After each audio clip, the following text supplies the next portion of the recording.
देख लेते हैं हम लोग। The displacement of a particle executing SHM, NEET का क्वेश्चन है आया हुआ।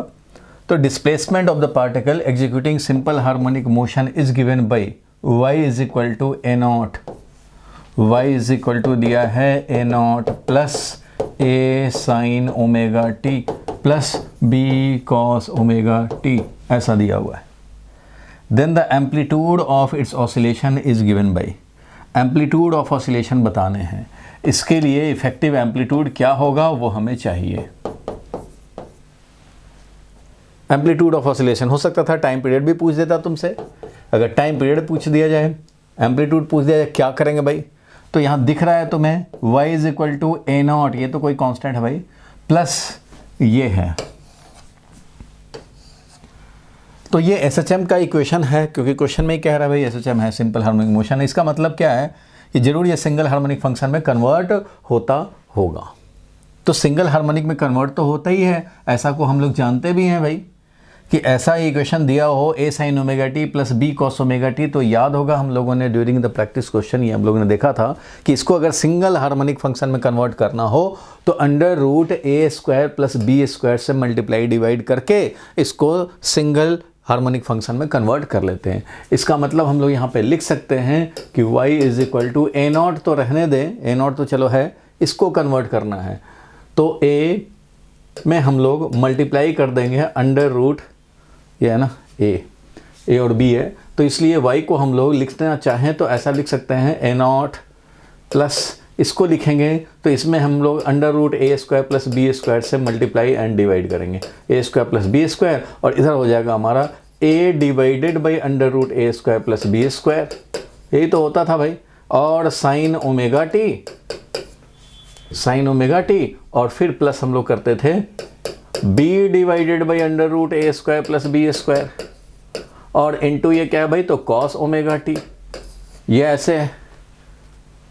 इसका मतलब y इज इक्वल टू जो आया वो A naught plus under root A square plus B square into ये वाला, तो देखो भाई इसको अगर हम लोग साइन अल्फ़ा ले लें या कॉस अल्फ़ा ले लें, मान लो इसको कॉस अल्फ़ा ले लेते हैं और इसको साइन अल्फ़ा ले लेते हैं, तो हमारा काम बन जाएगा, और cos alpha into sine omega T plus sine alpha into cos omega T बन जाएगा हमारा क्या भाई, तो ये बन जाएगा sine omega T plus alpha, sine A into cos B plus cos A into sine B, इस तरह से हमें मिल जाएगा और ये सिंगल हार्मोनिक में कन्वर्ट हो जाएगा। लेकिन इसका एम्पलीट्यूड ऑफ वाइब्रेशन, तो भैया y is equal to finally जो हमारे पास आया ये आया अंडर रूट ए स्क्वायर प्लस बी स्क्वायर, और ये साइन और ओमेगा टी प्लस अल्फ़ा, ये फाइनली इक्वेशन अपने पास ऑब्टेन हुआ है, और इसके बेसिस पे हम लोग बोल सकते हैं भाई कि एम्पलीट्यूड ऑफ ऑसिलेशन ये है, एम्पलीट्यूड ऑफ ऑसिलेशन ये है भैया, एम्पलीट्यूड ऑफ ऑसिलेशन।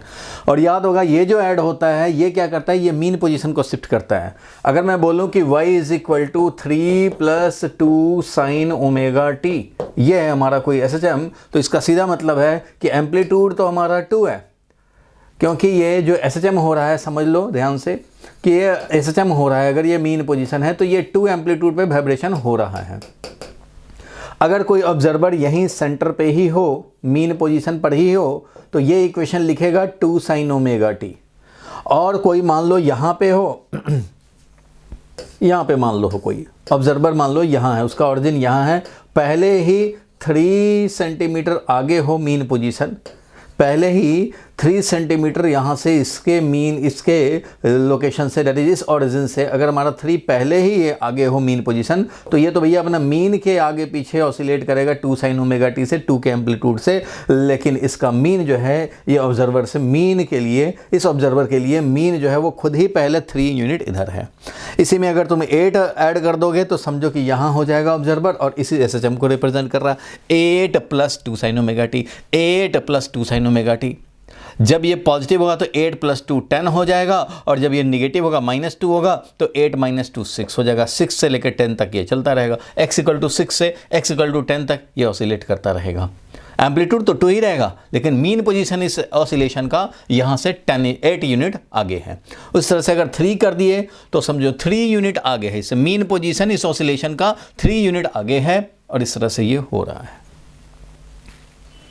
तो एम्पलीट्यूड ऑफ वाइब्रेशन, जो एम्पलीट्यूड ऑफ एसएचएम बोलेंगे वो तो यही बोलेंगे, वो तो ये है यानी कि एम्पलीट्यूड अपना ये है, इफेक्टिव एम्पलीट्यूड अपना ये है अंडर रूट ए स्क्वायर प्लस बी स्क्वायर। ये क्या है, ये मीन पोजीशन बताएगा कि मीन पोजीशन जो इसका मीन है वो ऑरिजिन जहाँ से मेजर कर रहे हैं वाई कोऑर्डिनेट या एक्स कोऑर्डिनेट जो भी मेजर कर रहे हैं डिस्प्लेसमेंट, वो इसके मीन से ए नॉट पहले है, क्योंकि ए नॉट और plus A sine omega T, A naught plus ये वाला साइन ओमेगा टी हो रहा है, इसलिए ये तो मीन पोजीशन बताएगा। तो अगर क्वेश्चन में पूछा जाए कि मीन पोजीशन कहाँ है इसका, तो इसका मीन पोजीशन बोलेंगे। ध्यान से समझना, क्वेश्चन भले ही एम्पलीट्यूड पूछ दिया हो, मीन पोजीशन भी पूछ सकता था। तो मीन पोजीशन है y is equal to A not, y is equal to A nought is the mean position. इसका y equal to A nought ही मीन पोजीशन है। सपोज करो, इसको मैं और एक एग्जांपल से दिखाता हूँ कि ये समझो कि एक SHM हो रहा है, ध्यान देना, ये ब्लॉक है SHM करता हुआ, और ये y एक्सिस के अलोंग दैट इज वर्टिकली, ये y is equal to 0 mean position है, और ये इस तरह से इसका जो एम्पलीट्यूड है वो है एम्पलीट्यूड इफेक्टिव, वो तुम्हारा अंडर रूट ए स्क्वायर प्लस बी स्क्वायर है, जो भी है वैल्यू। तो ये इस तरह से इस इफेक्टिव एम्पलीट्यूड से ये ए इफेक्टिव से ये वाइब्रेट कर रहा है, ठीक है भैया, ऐसे वाइब्रेट कर रहा है। लेकिन अब तुम्हारा ये जो मेजर करने वाला है वाई एक्सिस और एक्स एक्सिस किधर लिया हुआ है, समझो ये एक्सिस लिया हुआ है और वाई एक्सिस इसने वर्टिकली अपवर्ड ले रखा है, ऐसे। ये है इसका वाई एक्सिस, ये है समझो एक्स एक्सिस, और ये है समझो ऑरिजिन। तो बताओ भाई इसका जो मीन पोजीशन है वो कितने पे है, तो y is equal to A nought पे है इसका मीन पोजीशन। ये है अपना ऑब्जर्वर और इसके लिए ये SHM है। तो इसका mean position y is equal to A nought पे इसका मीन पोजीशन है, और जो वाइब्रेशन हो रहा है वो A effective that is under root A square plus B square से ये ऑसिलेशन कर रहा है। ये है एम्पलीट्यूड, ये है एम्पलीट्यूड, दैट इज ये है हमारा मीन पोजीशन, और y is equal to under root A square plus B square sine omega T plus delta, ऐसे ऐसे वाइब्रेट कर रहा है। लेकिन ऑब्जर्व कहाँ किया गया है, देख कहाँ से रहा है भाई, तो वो यहाँ से देख रहा है। इसका मीन पोजीशन ही y equal to A nought पे है। y equal to A nought is the mean position, ठीक है, ये है मीन पोजीशन। तो क्वेश्चन में अगर पूछता कि मीन पोजीशन क्या है, तो भैया बोलेंगे y is equal to A nought पे है मीन पोजीशन। एम्पलीट्यूड कितना है, तो एम्पलीट्यूड ये है, ठीक है, ऐसे हम लोग बता सकते हैं। टाइम पीरियड, तो टाइम पीरियड तो देखो भाई जब सिंगल हार्मोनिक में कन्वर्ट की तो ओमेगा ही रहा है भाई, तो इसलिए टाइम पीरियड तो वही रहेगा 2π/ω, टाइम पीरियड वही रहेगा 2π/ω। ओमेगा का वैल्यू दिया हुआ होता कुछ तो वो वैल्यू रख देते। बोलो भाई, क्लियर है यहां तक?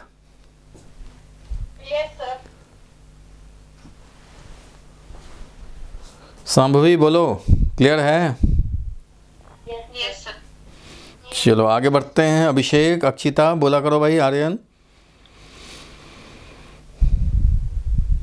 चलो आगे बढ़ते हैं हम लोग, देखते हैं। चिराग वासव क्लियर होगा, यशमान। चलो तो नेक्स्ट क्वेश्चन पे चलते हैं। नेक्स्ट क्वेश्चन सबसे सिंपलेस्ट क्वेश्चन है आज के लिए। देखो भाई, क्वेश्चन बोल रहा है average velocity of a particle executing SHM, average velocity of a particle in SHM in one complete vibration. One complete vibration, तो देखो भाई वन कंप्लीट वाइब्रेशन का मतलब क्या होता है, वन ऑसिलेशन का मतलब क्या होता है, जहां से चले वहां पे आए और उसी डायरेक्शन में चलता हुआ। नहीं समझे? SC वर्मा में 2-3 क्वेश्चन भी हैं कि टाइम पीरियड का मीनिंग क्या होता है। टाइम पीरियड मतलब कौन सा टाइम, तो इसको मैं ज़रा क्लियर कर दूं, इससे SC वर्मा के क्वेश्चन भी हो जाएंगे क्लियर, और इससे आपको एक साइकिल पूरा होने का आपको मीनिंग भी क्लियर हो जाए कि एक साइकिल होना, पूरा होने का मतलब क्या होता है। मतलब ये होता है, ऑप्शन दे दिया जाता है, इसमें ऑप्शन दे दे अगर मान लो कि एक साइकिल का मीनिंग क्या है, ऑसिलेशन में एक साइकिल का मीनिंग क्या है, पोजीशन का रिपीट होना, वेलोसिटी का रिपीट होना,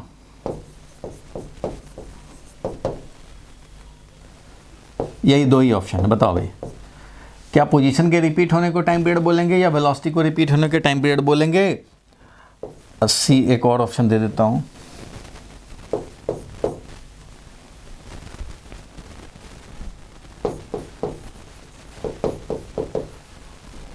पोजीशन एंड वेलोसिटी को रिपीट होना। बताओ भाई, पोजीशन एंड वेलोसिटी दोनों का रिपीट होना, किस चीज़ को हम लोग एक साइकिल समझेंगे? क्या पोजीशन रिपीट हो जाए तो टाइम पीरियड हो जाएगा? तो पोजीशन रिपीट होने से टाइम पीरियड कंप्लीट होने का कोई गारंटी नहीं है। क्यों? पोजीशन तो भैया देखो, पोजीशन रिपीट होने की बात है तो ये पोजीशन पे अगर बात करें, ये मीन है, इस पोजीशन पे अभी है, फिर यहाँ से यहाँ आया और यहाँ से यहाँ फिर इसी पोजीशन पे आ गया। पोजीशन हमारा मान लो x = a/8 है, एम्पलीट्यूड बाई 8 है। तो अभी ये जाते टाइम भी यहाँ था और वापस उधर से आते टाइम भी यहाँ है। पोजीशन हमारा रिपीट हो गया, अभी आया, अभी दिखा हमें, और 1 सेकंड के बाद फिर हमें यहाँ से आकर के फिर यहाँ दिखा। तो क्या इस 1 सेकंड को टाइम पीरियड बोल दूंगा? नहीं बोल सकते। सो हमेशा ऐसा नहीं बोल सकते कि पोजीशन रिपीट हुआ मतलब टाइम पीरियड पूरा हो गया, ऐसा नहीं बोल सकते। ओनली पोजीशन रिपीट होने से आप सोचेंगे कि हो जाएगा हमारा टाइम पीरियड। तो भैया इधर जा रहा था तब भी यहाँ था, और इधर से जब आ रहा था तब भी यहाँ था, तो क्या यहाँ से जाते टाइम आते टाइम पोजीशन तो रिपीट हो गया, x = -a/2 पोजीशन तो रिपीट हो गया, बट ये साइकिल तो एक कंप्लीट नहीं हुआ, तो ये नहीं चलेगा। वेलोसिटी रिपीट होना, वेलोसिटी रिपीट होने से भी काम नहीं चलेगा भाई। क्यों? क्योंकि वेलोसिटी देखो, मान लो यहाँ पे है 10 मीटर पर सेकंड, यहाँ पे आया तो मान लो हो गया 2 मीटर पर सेकंड, यहाँ आया तो 0 मीटर पर सेकंड। ठीक है भाई, ये 0 मीटर पर सेकंड है, ठीक है, ये 0 मीटर पर सेकंड है, तो 0 मीटर पर सेकंड तो फिर यहाँ भी आकर के हो जाएगा। तो क्या टाइम पीरियड पूरा हो गया वेलोसिटी रिपीट होने से? नहीं होगा।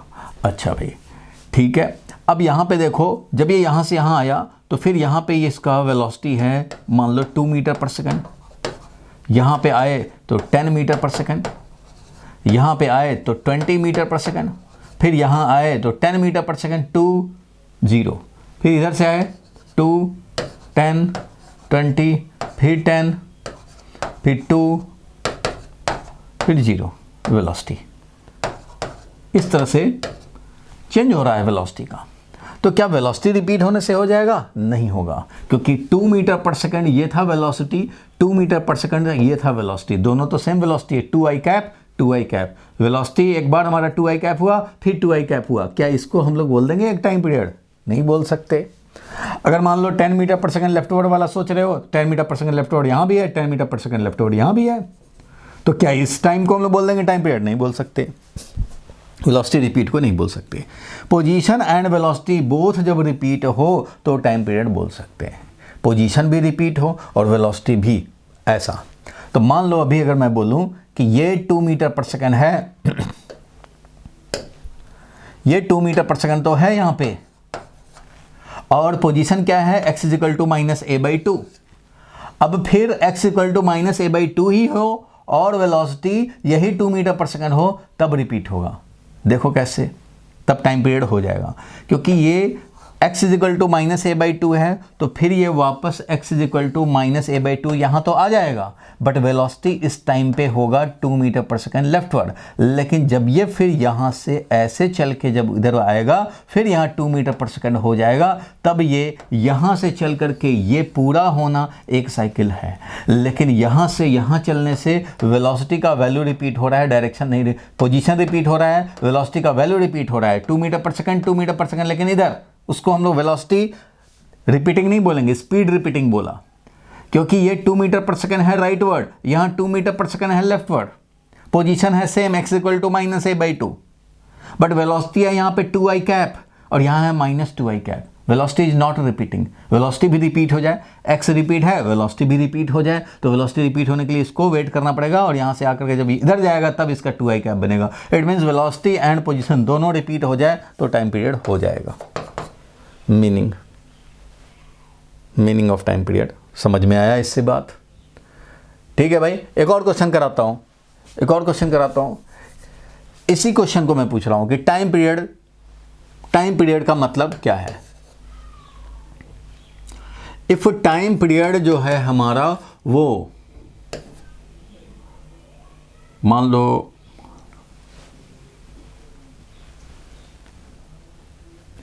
ये तो समझ में आ गया कि position and velocity both repeat हो जाए तो हमारा टाइम पीरियड हो जाएगा। ठीक है, दोनों का दोनों रिपीट होना चाहिए तभी ऐसा होगा टाइम पीरियड। और इसी को दूसरी तरह से घुमा के पूछा जाता था कि अगर if time period is repeat of velocity only, if time period is repeat of velocity only, फिर आएंगे क्वेश्चन पे। क्वेश्चन क्या करा, if time period is repeating time, ठीक है, repeating time of velocity only, सिर्फ वेलोसिटी रिपीट हो जाए तो टाइम पीरियड पूरा, सिर्फ वेलोसिटी रिपीट हो जाए तो टाइम पीरियड पूरा, देन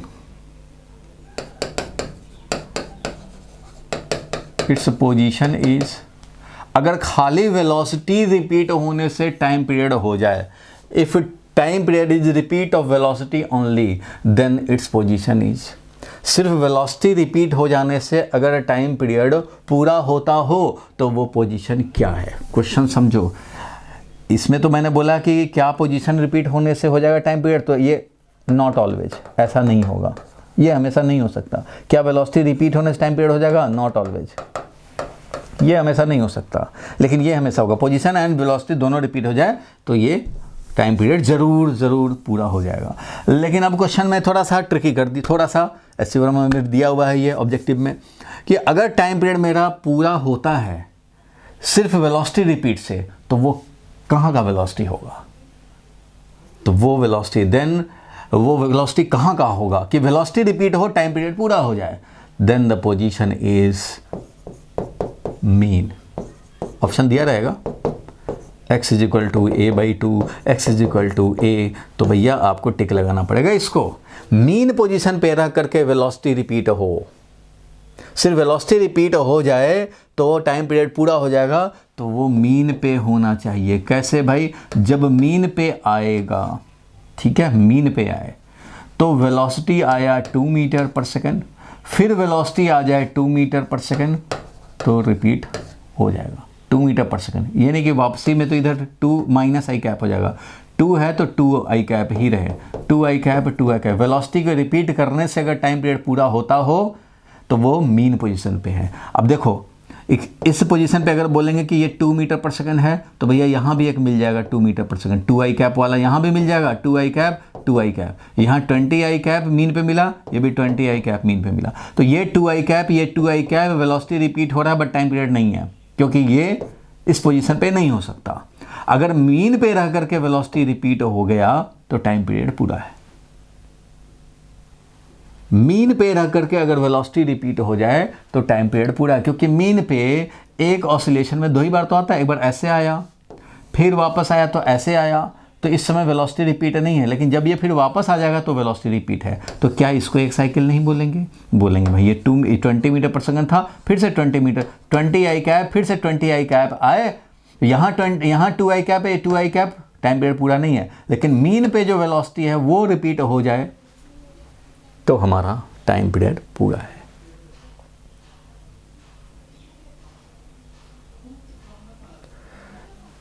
क्लियर है ये? बोलो भाई। Yes, sir. Yes. और उसी तरह से एक बार और इसको एक तरह से और घुमा करके पूछा जाता है। मैं आपसे पूछता हूं इससे कि अगर if time period is equal to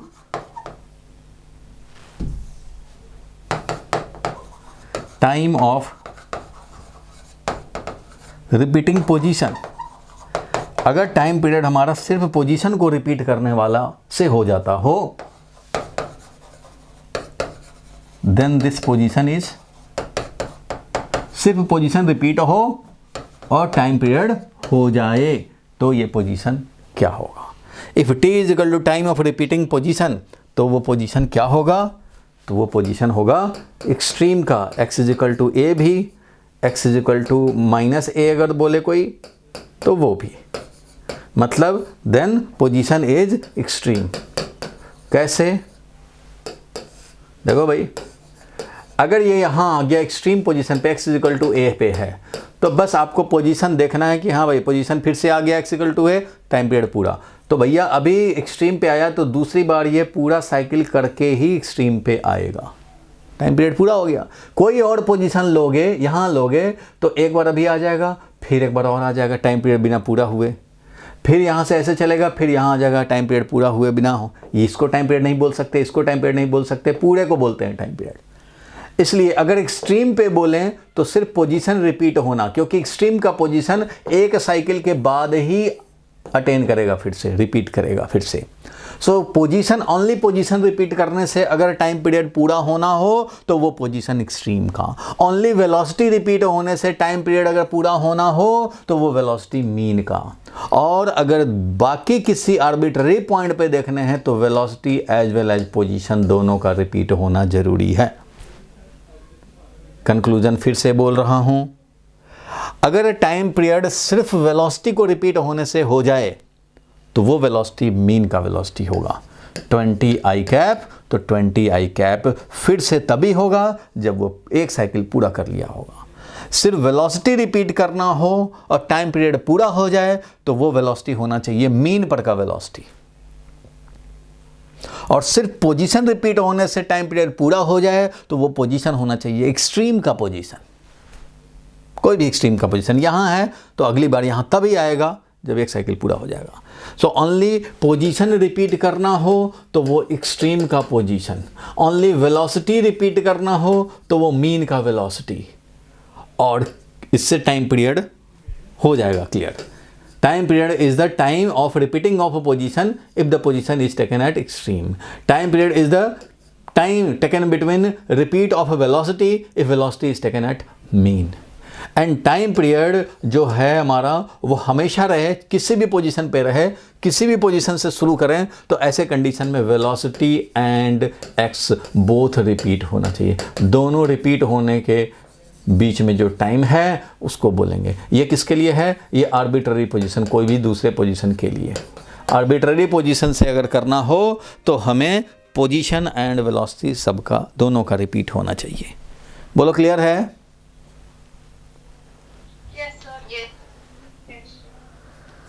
तो चलो ये तो भाई ऐसे हो गया, मुझे जो याद आया इस टाइम पे इस कॉन्टेक्स्ट में तो वो मैंने बता दिया। अब जरा क्वेश्चन को देखते हैं। एवरेज वेलोसिटी, अब क्वेश्चन आ गया एवरेज वेलोसिटी पे। तो भैया एवरेज वेलोसिटी क्या होता है सबको मालूम है। एवरेज वेलोसिटी होता है डिस्प्लेसमेंट अपॉन टाइम टेकन।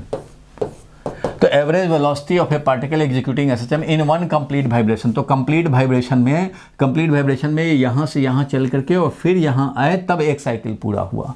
तो कंप्लीट एक साइकिल में अगर बात करें तो इसका मतलब कि डिस्प्लेसमेंट क्या हो गया? जीरो। जब एक साइकिल की बात कर रहे हैं तो displacement is zero, time taken is T. It means average velocity for the complete one cycle will be zero vector. वो तो होगा ही। अगर कोई बोले कि एवरेज स्पीड बता दो,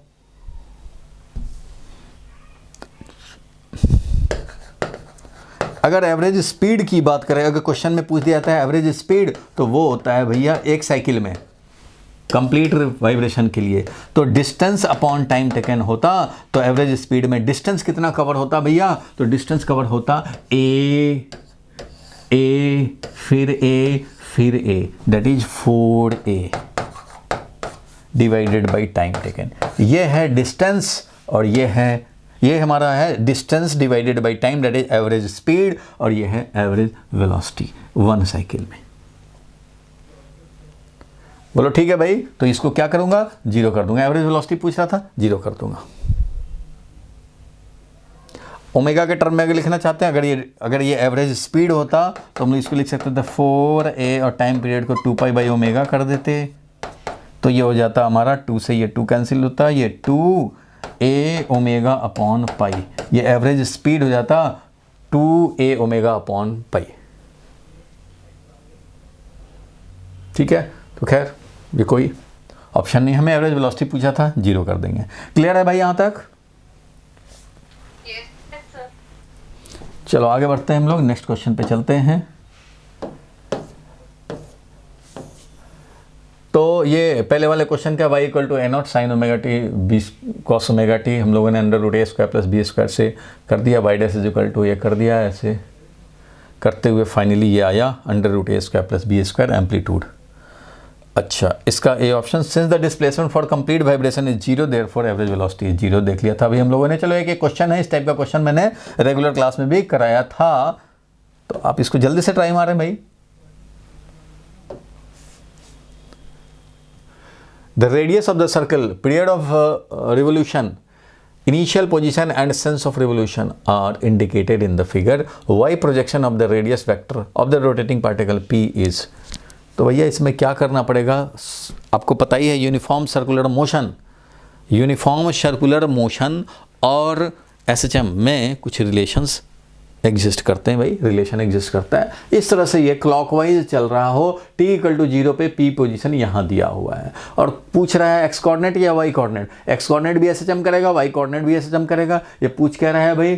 तो sense of revolution are indicated in the figure, the Y projection of the radius vector rotating of the rotating particle. इसका Y projection means Y coordinate चाहिए, तो वाई कोऑर्डिनेट हमें दिखाना हो as a function of time. कैसे निकालें भाई, यही निकालना है।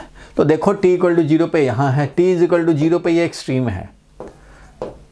From diagram at t is equal to 0 y is equal to plus a, amplitude जो भी इसका है 3 है, प्लस एम्पलीट्यूड जो कि कितना है भाई, प्लस 3 है, मीन्स 3 है इसका amplitude, that is positive extreme. ये पॉजिटिव एक्सट्रीम पे है, तो भैया जब t इक्वल टू 0 पे अपने पॉजिटिव एक्सट्रीम पे होता है तो हमें इक्वेशन क्या लेना चाहिए, तो a cos ओमेगा t लेना चाहिए, हमें लेना चाहिए a cos ओमेगा t, बिल्कुल लेना चाहिए भाई, ताकि ये t इक्वल टू 0 पे cos 0 1 हो जाए और हमारा y equal to plus a हो जाए। तो पता ही है, हमें ग्राफ भी पता है भाई, ये cos का ही ग्राफ होता है, जो पहले मैक्सिमम होता है उसका धीरे धीरे डिक्रीज होता है और फिर ये इस तरह से चलता रहता है। इसलिए ये पहले ही समझो, इसका वाई कोऑर्डिनेट अगर हम लोग यहाँ पे एक इक्विवेलेंट स्प्रिंग मास सिस्टम अगर दिखाएं तो इस तरह से ये मीन पोजीशन है, यहाँ पे मान लो मीन पोजीशन है ये, और ये इस तरह से वाइब्रेट कर रहा है, ऐसे ये इस तरह से वाइब्रेट कर रहा है भाई, ऐसे ऐसे ऐसे ऐसे इसके साथ चल रहा है। इसका हाइट हमेशा वाई कोऑर्डिनेट ये हाइट से रिप्रेजेंटेड होगा, ठीक है भाई। तो ये कॉस लेके चलेंगे हम लोग, एम्पलीट्यूड है 3 is y is equal to, amplitude अपना 3 है वो दिख जाएगा, कॉस तो कॉस ही है, और ओमेगा, ओमेगा का वैल्यू क्या लिखेंगे भाई, तो ओमेगा का वैल्यू 2π/t होता है, और इस डायग्राम में टाइम पीरियड का वैल्यू दिया हुआ है, 2π डिवाइडेड बाई टाइम है 4 सेकेंड, इसलिए 4 सेकेंड रखेंगे और ये हो जाएगा हमारा π/2, इसलिए π/2 रखने पड़ेंगे। तो कॉस ओमेगा का वैल्यू π/2 इंटू टी, ऐसा कर देंगे, ये मिल जाएगा हमें equation y is equal to 3 cos π/2t। तो इस तरह से हम लोग करके आगे बढ़ेंगे, और ये आया हुआ था नेट में। चलो आगे बढ़ते हैं हम लोग, कोई डाउट तो नहीं है इसमें,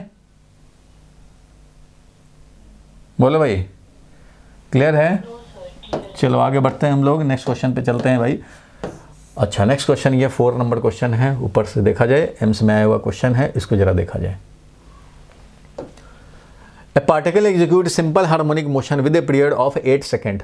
अच्छा भाई, इसमें देखो पीरियड दिया हुआ है 8 सेकेंड, जो दिया हुआ है लिख देते हैं फटाफट। And amplitude is 4 centimetre, amplitude दिया हुआ है 4 centimetre. Its maximum speed in centimetre पर सेकेंड इज, इसका मैक्सिमम स्पीड चाहिए। तो भैया मैक्सिमम स्पीड के लिए तो आप लोगों को कुछ करना है नहीं, मैक्सिमम स्पीड के लिए तो ये रेडीमेड फॉर्मूला होता है ए ओमेगा, क्योंकि वेलोसिटी जो होता है वो होता है ओमेगा √a² माइनस x², ये तो सबको मालूम है भाई, ये तो होता ही है। तो मैक्सिमम कब होगा, जब x इक्वल टू 0 होगा मीन पे। यही बताता है कि at mean that is x equal to 0 velocity हो जाएगा, जब x इक्वल टू 0 रखेंगे तो ओमेगा इंटू a हो जाएगा, और यही हमारा मैक्सिमम वेलोसिटी होता है मीन पे। एक्सट्रीम पे क्या होता है, तो एक्सट्रीम पे हमारा क्या हो जाएगा, x का वैल्यू प्लस माइनस a। तो at extreme x is equal to बोले तो प्लस a हो या माइनस a हो। इस कंडीशन में अगर वेलोसिटी की बात करेंगे तो प्लस a हो या minus o, a² minus a² 0 हो जाएगा और वेलोसिटी हो जाएगा 0। तो स्ट्रीम पे तो होने चाहिए 0। चलो ठीक है भाई, तो a omega is the maximum velocity, सबको मालूम है, ये रेडीमेड लोग याद रखते हैं भाई। तो maximum velocity is a omega, तो a दिया है कितना भाई, तो a दिया है 4 सेंटीमीटर, तो 4 × 10⁻⁻² बोल देंगे अगर SI में लिखेंगे तो। और टाइम पीरियड यहाँ ओमेगा लिखना है, तो ओमेगा तो 2π/t होता है, 2π/t होता है, ये है। इट मीन्स ये हो गया 4 × 10⁻², ऐसा बोलें, और 2π डिवाइडेड बाई टी का वैल्यू है 8 सेकेंड। SI में है ये π/4 हो जाएगा, π/4 तो ये 4 कैंसिल हो जाएगा, π/4 4, तो ये π × 10⁻², ये हो जाएगा मीटर पर सेकेंड, लेकिन सेंटीमीटर पर सेकेंड में बोलेंगे तो ये क्या मिलेगा भाई, तो पाई सेंटीमीटर पर सेकेंड। अगर सेंटीमीटर पर सेकेंड में बोलना है तो पाई ओनली, तो पाई सेंटीमीटर पर सेकेंड में टिक लगा देंगे। ठीक है, इस तरह से हमें Vmax का वैल्यू मिल जाएगा।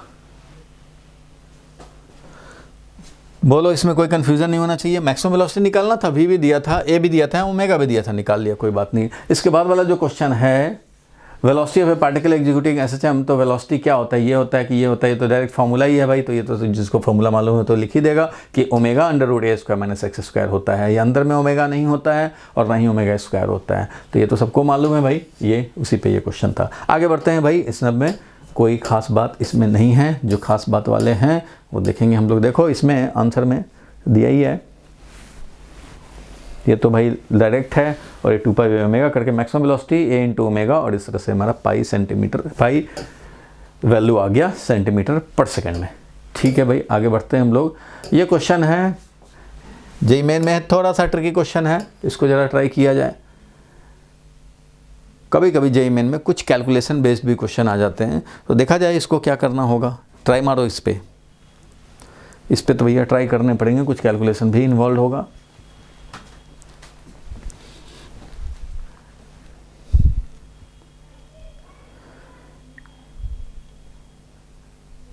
जल्दी ट्राई करो भाई।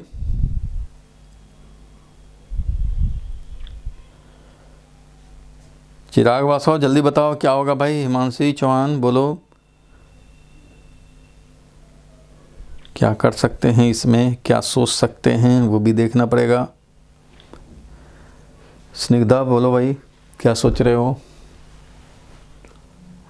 तो इसमें डायरेक्ट तो है नहीं कि क्वेश्चन पढ़ोगे तुरंत आंसर आ जाएगा, कुछ कैलकुलेशन इन्वॉल्व होंगे, इसलिए वो तो करना पड़ेगा। ठीक है भैया, करते हैं हम लोग। सबसे पहले देखा जाए है क्या क्या इसमें। Block of mass small m lying on a smooth horizontal surface दिया हुआ है, अटैच टू ए स्प्रिंग दिया हुआ है भाई। ठीक है, negligible mass, spring constant k दिया हुआ है।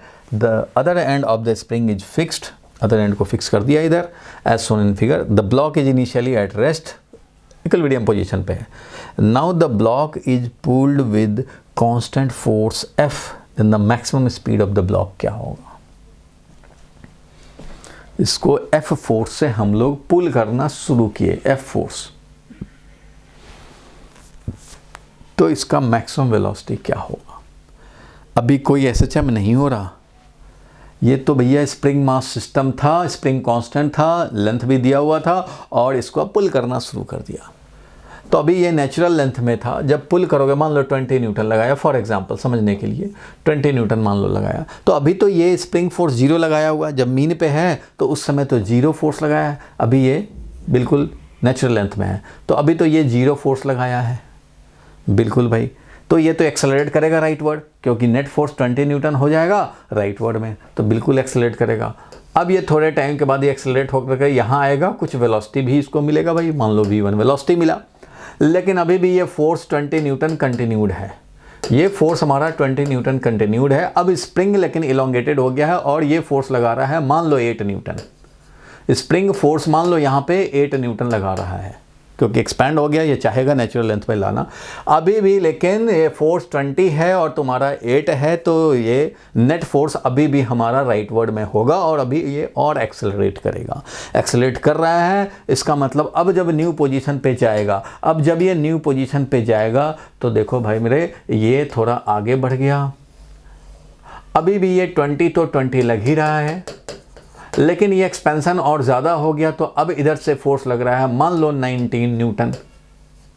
अगर ये 19 न्यूटन लग रहा हो, ये 20 लग रहा हो, तो अभी भी एक्सेलरेशन होगा और स्पीड और बढ़ेगा। अभी ये स्पीड तो इंक्रीज हुआ है, स्पीड तो इंक्रीज होगा भाई। मान लो फॉर एग्जांपल यहाँ पे था 10 मीटर पर सेकंड, हो सकता है यहाँ पे हो गया हमारा ये 18 मीटर पर सेकंड, क्योंकि एक्सेलरेशन इधर है, वेलोसिटी भी इधर ही है। और जब वेलोसिटी और एक्सेलरेशन सेम डायरेक्शन में हो तो भैया स्पीड बढ़ता जाएगा बढ़ता जाएगा बढ़ता जाएगा। अभी भी बढ़ रहा है, ठीक है भाई, अभी भी बढ़ रहा है। अब इसका न्यू पोजीशन पे चलते हैं भाई, थोड़ा और ये आगे बढ़ा क्योंकि वेलोसिटी इधर है और वेलोसिटी बढ़ता भी जा रहा है। अब ये इस पोजीशन पे जब आया तो इस पे ये तो 20 न्यूटन लग रहा है एफ, लेकिन ये भी 20 न्यूटन हो गया। अब स्प्रिंग फोर्स भी 20 न्यूटन हो गया, तो अब नेट फोर्स हो गया 0। ध्यान देना, ऐसे कंडीशन में नेट फोर्स क्या हो गया भाई, तो नेट फोर्स तो हो गया 0। क्या नेट फोर्स 0 हो गया तो वेलोसिटी भी 0 हो गया?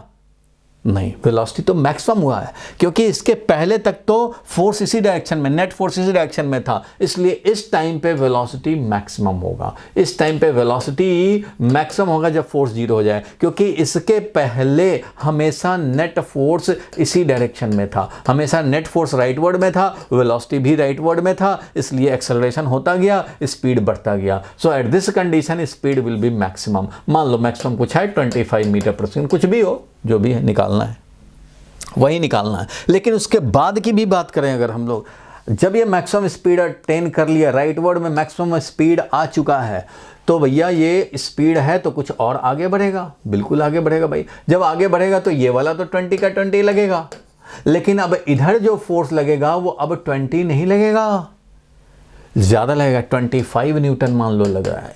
ये 25 न्यूटन अगर लग रहा है तो 25 इधर, इधर 20, इसका मतलब कि नेट फोर्स इस डायरेक्शन में, इसलिए इधर अब नेट फोर्स ऐसे हो गया, इधर नेट फोर्स अब ऐसे हो गया भाई। अब इधर नेट फोर्स इस डायरेक्शन में हो गया, बट वेलोसिटी तो इधर है, इसलिए अब ये रिटार्ड करेगा। इधर आने के बाद ये क्या करेगा भाई, तो ये रिटार्ड करेगा, और रिटार्ड करने का मतलब स्पीड धीरे धीरे डिक्रीज होगा, और आगे बढ़ेगा स्पीड डिक्रीज होगा, क्योंकि ये फोर्स ज़्यादा स्प्रिंग फोर्स, ये तो 20 ही है, तो अब धीरे धीरे लेकिन स्पीड डिक्रीज करेगा। जब स्पीड डिक्रीज करने लग जाए तो हमें क्या मतलब है उससे, हमें तो मैक्सिमम स्पीड ही चाहिए ना, मतलब हमें सिर्फ यहाँ से यहाँ की बात देखनी है। जब तक ये नेट फोर्स 0 ना हो जाता हो उस टाइम पे मैक्सिमम स्पीड है। नेट फोर्स जब 0 हो, एनालिसिस यही कह रहा है कि जब नेट फोर्स 0 होगा तो हमारा उस कंडीशन में एक्सेलरेशन 0 हो जाएगा, but velocity will be maximum. ये हमें निकालना है। क्वेश्चन समझ में आया भाई?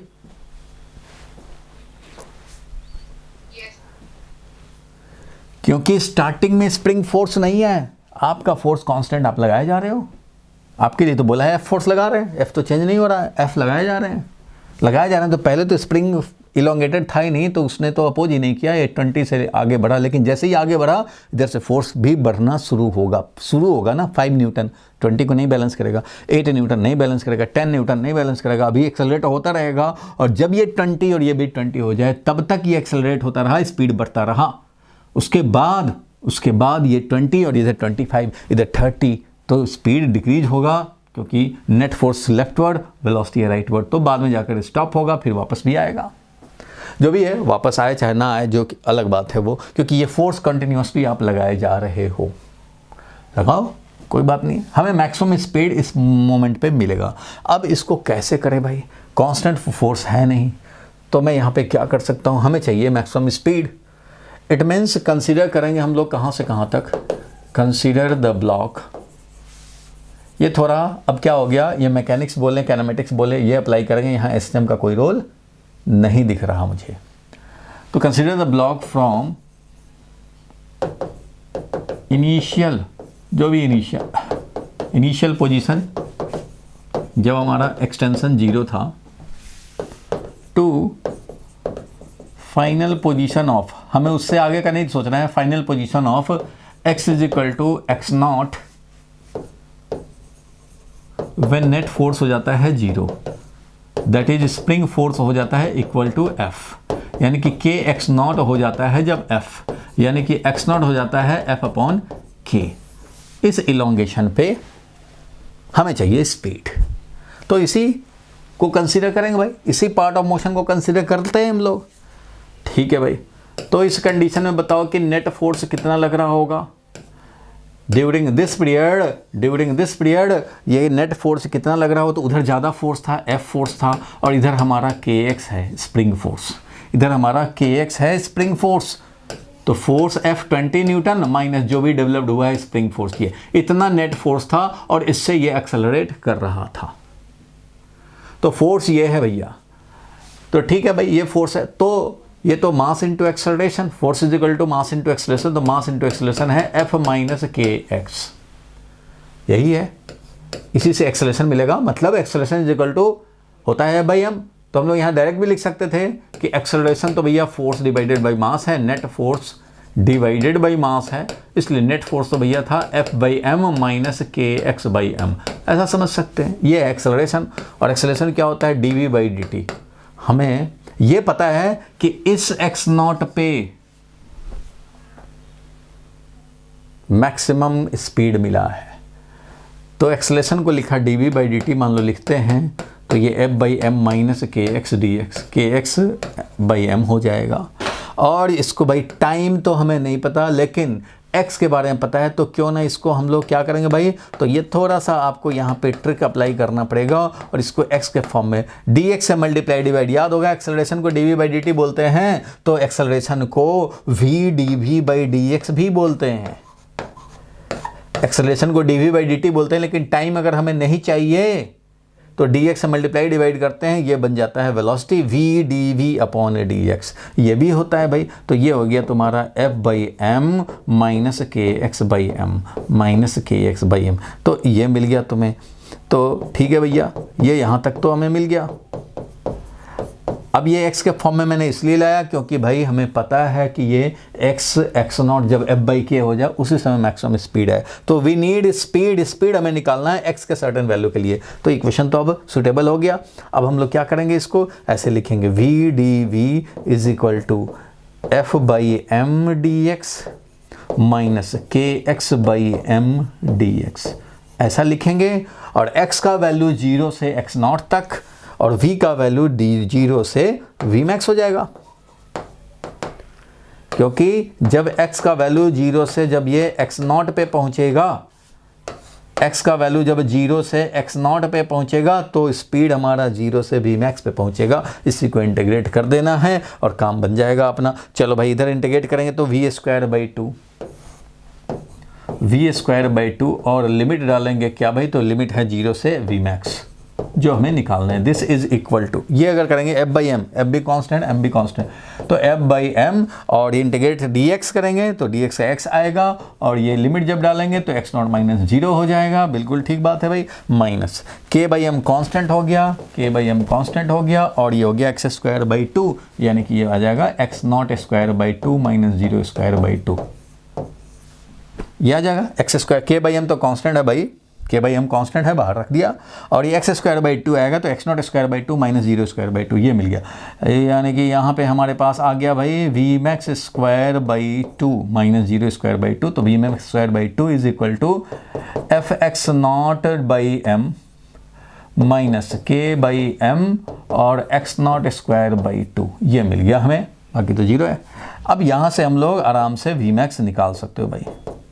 तो v मैक्स का वैल्यू, v मैक्स स्क्वायर बोलें तो 2 times f by m into x nought का वैल्यू है f by k, x nought का वैल्यू है f by k minus k by m, 2 इधर चला गया है तो ये 2 इसमें भी मल्टीप्लाई होगा, यानी कि 2 और ये 2 और एक्स नॉट का स्क्वायर, एक्स नॉट का मतलब है f अपॉन k, इसका स्क्वायर। ठीक है भैया, तो इसलिए v मैक्स का स्क्वायर हमें मिल गया। v मैक्स का square is equal to 2f square upon M K, F square 2f square upon M K minus ये 2 कैंसिल हो गया, और ये हो गया एफ स्क्वायर अपॉन एम के।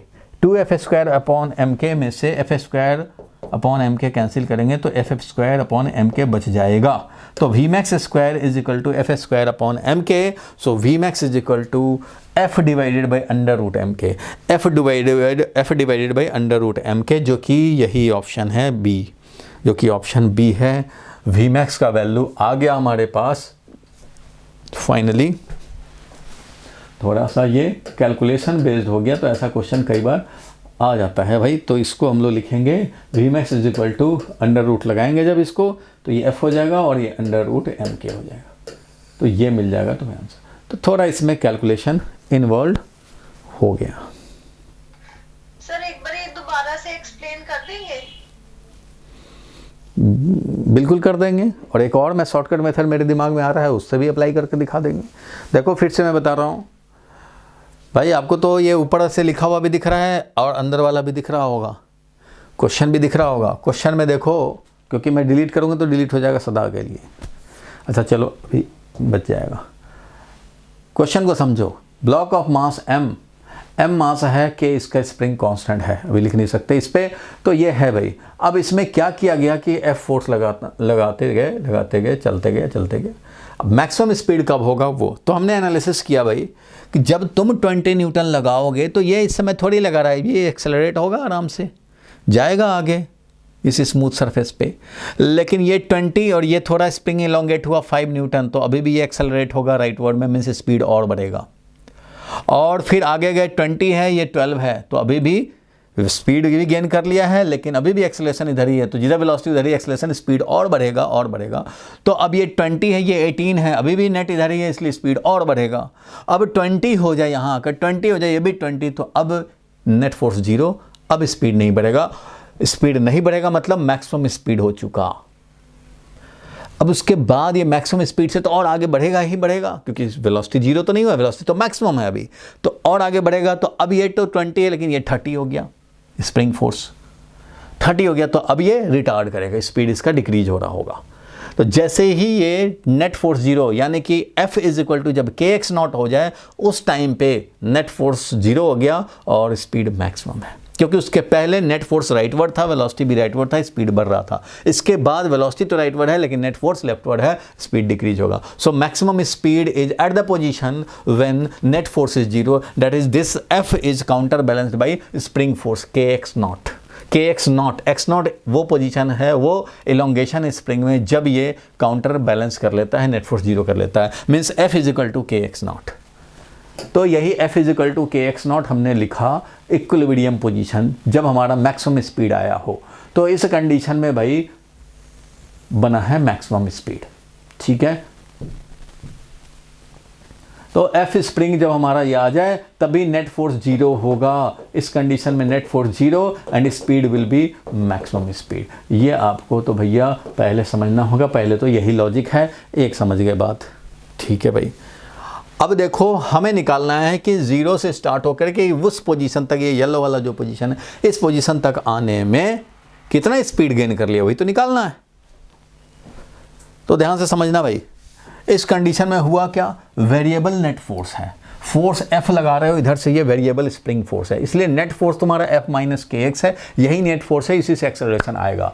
It means this is mass into acceleration. अगर ये नेट फोर्स है तो एक्सेलरेशन डायरेक्ट भी लिख सकते थे, F डिवाइडेड बाई मास, यानी F बाई m और kx बाई m, या इस F नेट को ma लिख दिया, तब भी हम लोग यहाँ से एक्सेलरेशन लिखेंगे तो ऐसे ही लिखेंगे F by m minus kx by m। ये है एक्सेलरेशन, वेरिएबल एक्सेलरेशन है, देख रहे हो, वेरिएबल एक्सेलरेशन, जैसे जैसे x चेंज होगा वैसे वैसे ये चेंज हो रहा है एक्सेलरेशन।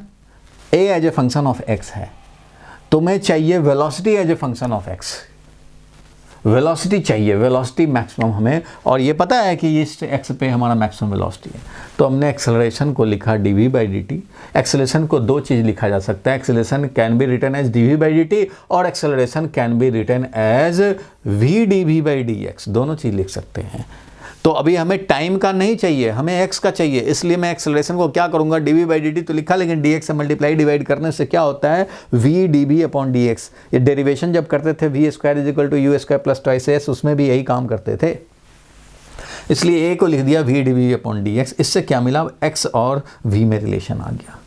जब x और v में रिलेशन आ गया तो अब तो हमारे पास इधर v का लिमिट डालो, इधर x का लिमिट डालो। हमें पता है कि x0 तक ही जाने का हमें स्पीड चाहिए, तो 0 से x0 तक जाओ और निकाल लो। तो इधर 0 से v मैक्स स्पीड का यहाँ पे हमें लिखना है लिमिट, और यहाँ x का लिमिट डालने हैं, तो 0 से x0, 0 से x0, और ये हो गया 0 से v मैक्स। अब इसी को हम लोगों ने इवेल्युएट कर लिया और v मैक्स का वैल्यू कैलकुलेट कर लिया, इससे मिल गया ये। बोलो क्लियर है?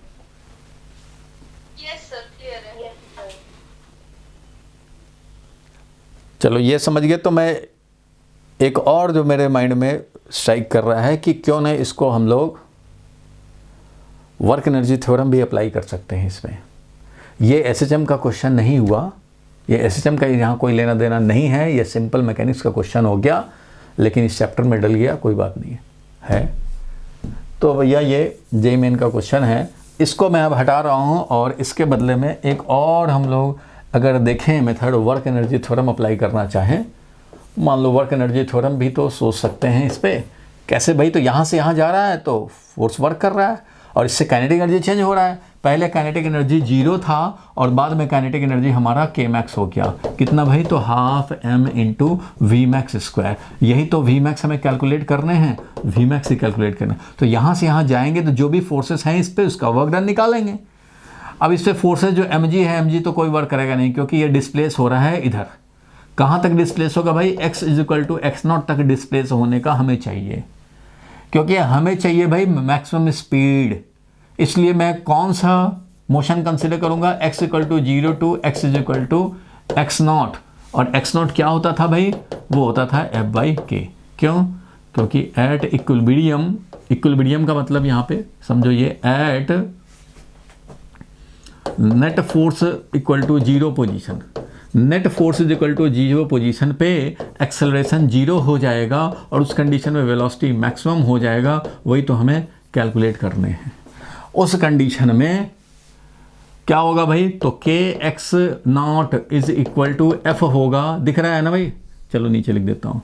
उस कंडीशन में f should be equal to kx0 और उस कंडीशन में x0 हमारा f/k है। इसी टाइम तक हमें चाहिए, इस पोजीशन पे हमें मैक्सिमम स्पीड मिलेगा। ये तो भैया एनालिसिस आपको इतना करके रखना पड़ेगा कि इस पोजीशन में ये x इज इक्वल टू 0 वाला पोजीशन है और जब इस पोजीशन पे आ जाए, जब x is equal to x0 हो चुका, नेट फोर्स 0 हो चुका, एफ नेट 0 हो चुका और स्पीड हमारा v मैक्स हो चुका, इस स्पीड पे हमें चाहिए। तो इतने ही मोशन की हम लोग बात करेंगे। इस मोशन में टोटल वर्क डन, याद होगा वर्क एनर्जी थ्योरम यही कहता है कि कोई भी सिस्टम पे total work done is equal to change in kinetic energy of the system. For any system total work done. तो भैया इसमें फोर्स क्या क्या है जरा वो भी देख लिया जाए, तभी तो हम लोग टोटल वर्क डन निकालेंगे। टोटल वर्क डन निकालने के लिए एक फोर्स है, इस पे mg डिस्प्लेसमेंट हो रहा है हॉरिजॉन्टल में, फोर्स है ये वर्टिकल, नो वर्क डन। अच्छा भाई नॉर्मल, नॉर्मल का भी कोई वर्क डन नहीं होगा, इसलिए इसका भी वर्क डन नहीं होगा। होगा भाई f का, तो f का तो वर्क डन होगा और स्प्रिंग का वर्क डन इधर होगा। स्प्रिंग फोर्स हमारा यहाँ निगेटिव वर्क करेगा भाई। बोलो क्लियर है यहाँ तक, ठीक है। चलो अब आगे बढ़ते हैं हम लोग। तो टोटल वर्क डन में यहाँ पे मैं बात करूँगा भाई work done by normal, work done, हालांकि इसको छोड़ भी सकते हैं, mg और नॉर्मल को तो छोड़ भी सकते हैं। Work done by spring force plus work done by external जो f फोर्स लगाए हैं वो, this should be equal to change in kinetic energy, final kinetic energy minus initial kinetic energy. ठीक है, ये जीरो ये तो ऐसे भी छोड़ सकते थे, मैं तो बस आपको लिख रहा हूँ ताकि आपको कन्फ्यूजन ना रहे। आप रफ वर्क के लिए जब रफ वर्क करेंगे, जल्दी से हमें आंसर पे पहुँचना है, तो भैया ये सब छोड़ें कि जो जीरो होने वाला है उसका क्या देखना। स्प्रिंग फोर्स वर्क करेगा, तो स्प्रिंग फोर्स क्या वर्क करेगा, तो हमें मालूम है भाई स्प्रिंग फोर्स क्या वर्क करता है, -12 kx² वर्क करता है, बोलो करता है कि नहीं। Work done against spring force जो होता है, work done against spring force जो कि स्प्रिंग में इलास्टिक पोटेंशियल एनर्जी के फॉर्म में होता है, वो होता है 12 kx²। याद होगा, याद है ना। और अगर work done by spring force बोले तो -12 kx², क्योंकि work done against spring force है ये, work done against spring force बोलते हैं तो ये निकालते हैं। और work done by spring force निकालेंगे, ये है work done against, work done by spring force निकालेंगे तो किसका वर्क डन निकालेंगे, तो भैया -kx का वर्क डन निकालोगे। जब -kx का वर्क डन निकालोगे तो -12 और kx² लिखोगे। तो भैया ये सब चीज़ तो आप जानते हैं कि स्प्रिंग फोर्स के अगेंस्ट वर्क करते हैं वो स्टोर होता है 12 kx² पोटेंशियल एनर्जी के फॉर्म में, लेकिन work done by spring force बोले तो -12 kx²। ठीक है भाई, तो मैंने लिख दिया वर्क डन, स्प्रिंग फोर्स ने जो वर्क किया ब्लॉक पे वो -12 kx² वर्क किया। ठीक है भाई, यहाँ से यहाँ तक जाने में x = 0 से x0 तक जाने में ये वर्क किया। अच्छा भाई ठीक है, इसका वर्क डन मिल गया। और इसका वर्क डन क्या होगा, तो भैया f उधर ही लग रहा है और डिस्प्लेसमेंट भी उधर ही हुआ है, तो fx0 cos 0 degree, fx0 cos 0 उसी उधर ही है, इसलिए ये मिल गया। फाइनल काइनेटिक एनर्जी क्या है भाई, तो 12 m v max² minus initial था 0। बस यही हो गया हमारा, यहाँ से निकाल लेंगे। क्या हो गया भाई, तो माइनस के बाई 2 और x nought square, x nought का वैल्यू है एफ बाई के, तो एफ बाई के रख देंगे, ये हो जाएगा भाई plus f into x nought का वैल्यू एफ बाई के, ये भी रख देंगे, this will be equal to half m और वी मैक्स स्क्वायर। ठीक है भाई, तो यही काम करेंगे अब यहाँ पे 2 बाई एम कर देंगे सब में, या तो फिर ऐसे कर लें एफ स्क्वायर बाई के है, इधर एफ स्क्वायर बाई 2 के है, एफ स्क्वायर बाई के और माइनस एफ स्क्वायर बाई 2 के, इसलिए बच गया F square upon 2 k is equal to m by 2 v max square, यहाँ से मिल जाएगा, 2 से 2 कैंसिल हो जाएगा, एफ इधर आ जाएगा, f square upon M k is equal to v max square, और इसलिए वी मैक्स का वैल्यू आ जाएगा कौन सा, ये नहीं, ये नहीं, ये वाला f divided by under root M k, इस तरह से मिल जाएगा। यही तो हम लोग को पहले भी मिला था। बोलो भाई क्लियर है? वो एनालिटिकल है, वो एनालिटिकल है, ये वर्क एनर्जी थ्योरम अप्लाई कर दिया हमने। बोलो भाई क्लियर है यहां तक? Yes, sir. ये एक्चुअली लॉज ऑफ मोशन का क्वेश्चन, वर्क पावर एनर्जी का क्वेश्चन हो गया। ये इसमें एसएचएम से कोई लेना देना नहीं है, लेकिन कोई बात नहीं, स्प्रिंग मास सिस्टम देख करके बुक वाले डाल देते हैं इसको, स्प्रिंग मास सिस्टम है, चलो भाई इसको डाल दिया। तो ये है इसका आंसर। अगर देखना चाहें हम लोग 6 नंबर क्वेश्चन का, तो देखो भाई ये है इसका आंसर। इसमें क्या किया हुआ है देखो, एक्सटेंशन इन द स्प्रिंग सीधे लिखा हुआ है एक्स, यानी कि x nought f by k, extension in the spring x is equal to f by k. अब आप समझते रहो वो कौन सा एक्सटेंशन है, एक्स नॉट समझो है ये f by k. Using work energy theorem, work done by force, अच्छा ये वर्क एनर्जी थ्योरम ही यूज किया, work done by this force is equal to changing kinetic energy. ये नॉर्मल का और एमजी का वर्क डन नहीं दिखाया, सीधा भाई एफ एक्स वर्क डन हो गया, और ये minus half k x square half m b square, और यहाँ से हमने वी का वैल्यू निकाल लिया, काम खत्म हो गया। ठीक है भाई, समझ गए? जो हम लोगों ने अभी देखा वही वाला काम इसमें किया हुआ है। ठीक है, चलो अब जरा हम लोग इसको 7 नंबर क्वेश्चन देखें भाई। चलो इसको जल्दी से ट्राई किया जाए। A particle execute simple harmonic motion with an amplitude, अच्छा भाई एम्पलीट्यूड दिया हुआ है कितना, 5 सेंटीमीटर। ठीक है भाई, when the particle is at 4 centimetre means when x is equal to 4 centimeter from the mean position, the magnitude of its velocity in SI unit is equal to its acceleration। अच्छा, ऐसे condition में magnitude of velocity जो है is equal to acceleration. The magnitude of its velocity in SI unit is equal to that of its acceleration, then the periodic time in second is, तो इसका time period क्या होगा? ठीक है, time period हमें निकालना है। क्वेश्चन समझ में आ गया भाई। एम्पलीट्यूड 5 सेंटीमीटर है, लेकिन जब x is equal to 4 centimetre होता है तो वेलोसिटी का वैल्यू एंड एक्सेलरेशन का वैल्यू दोनों सेम होता है। तो ठीक है भाई, इसको हम लोग यूज़ करें, टाइम पीरियड मिलेगा। वेलोसिटी का वैल्यू, तो वेलोसिटी तो ये होता है ओमेगा अंडर रूट, हम लोग x की बात करें कि x इक्वल टू 4 पे कितना है वेलोसिटी, तो उसमें वेलोसिटी है ये, यही होता है। और ओमेगा एक्सेलरेशन क्या होता है, एक्सेलरेशन तो ओमेगा स्क्वायर एक्स होता है हमेशा। एक्सेलरेशन जो as a function of x होता है माइनस ओमेगा स्क्वायर एक्स होता है, ये है। और velocity speed as a function of x होता है, तो वो होता है omega root over a square minus x square. ये तो भैया सबको फॉर्मूला याद है। ठीक है भाई, दोनों का वैल्यू सेम है, तो वैल्यू की बात कर रहे हैं तो omega square x acceleration value हो गया और स्पीड का वैल्यू ये हो गया। ये दोनों इक्वल है कब भाई, जब हमारा एम्पलीट्यूड यहाँ पे 5 है, एम्पलीट्यूड तो 5 है, तो हमें 4 पे निकालना है। तो 5 स्क्वायर माइनस 4 स्क्वायर, 4 सेंटीमीटर पे is equal to omega square into 4, x का वैल्यू 4 रखेंगे, तो यहाँ से हमें ओमेगा का वैल्यू मिल जाएगा, ओमेगा, और ये 25 माइनस 16 9 अंडर रूट 9 यानी कि 3, सीधा 3 लिख देता हूँ, is equal to omega square into 4। एक ओमेगा से ये ओमेगा कैंसिल हो जाएगा और ओमेगा का वैल्यू आ गया 3/4। इट मीन्स ओमेगा का वैल्यू आ गया 3/4। जब ओमेगा का 3/4 आ गया तो टाइम पीरियड थोड़ी दूर होता है, ओमेगा एक बार निकल जाए तो टाइम पीरियड तो वैसे ही निकल जाएगा।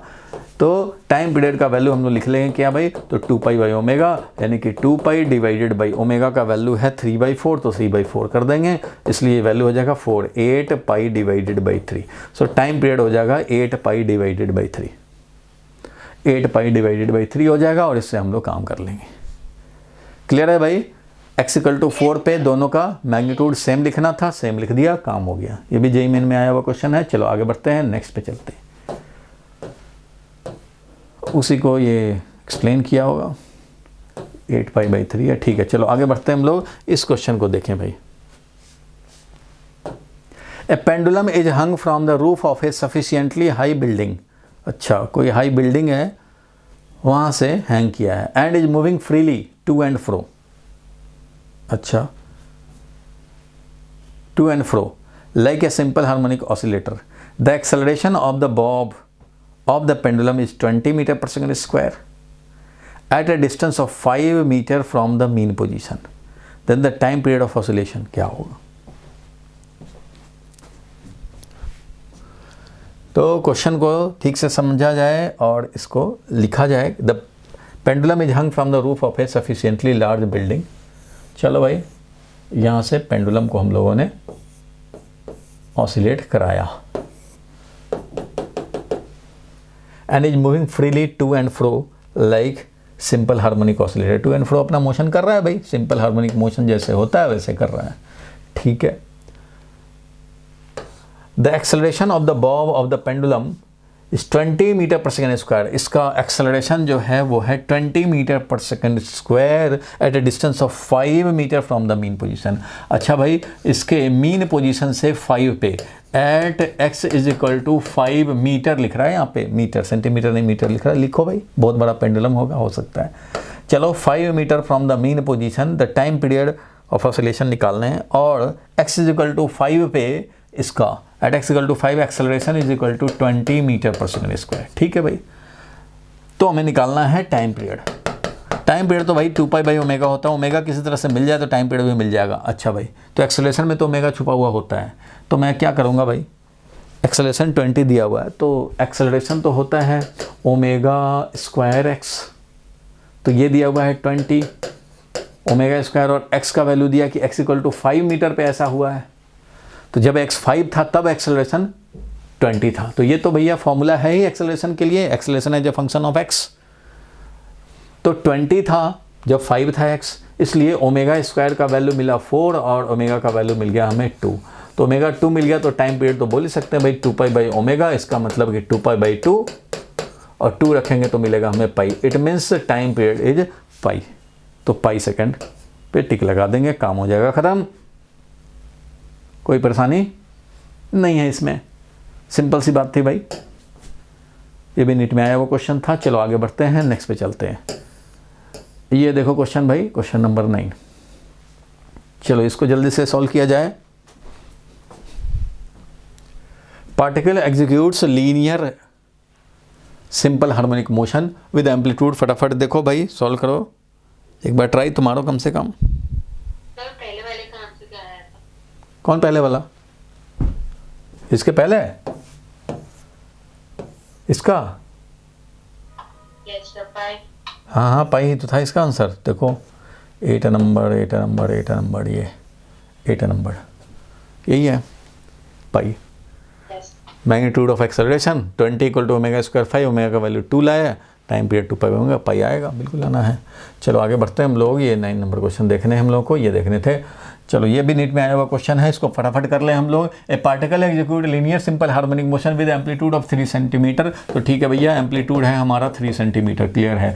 When the particle is at 2 centimetre, means जब ये x का वैल्यू 2 सेंटीमीटर है from the mean position, the magnitude of velocity is equal to that of acceleration.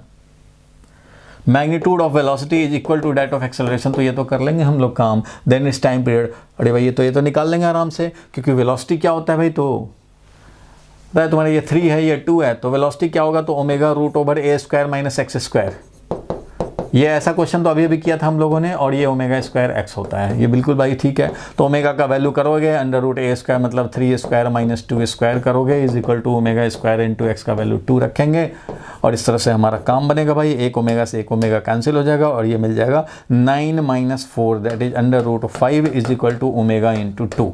इसलिए ओमेगा का वैल्यू आ गया √5 / 2, इसलिए टाइम पीरियड का वैल्यू आ गया 2π/ω, यानी कि 2π/ω है √5/2 2 उधर जाएगा तो यहाँ पे 4 pi divided by root 5, 4 pi divided by root 5 हो जाएगा, तो 4 पाई डिवाइडेड बाई रूट 5 पे लगा देंगे। काम कुछ नहीं करना है भाई, ये बिल्कुल सिंपल सा क्वेश्चन था जो हम लोगों ने पहले भी ऐसा देखा था। क्लियर है भाई, आगे बढ़े?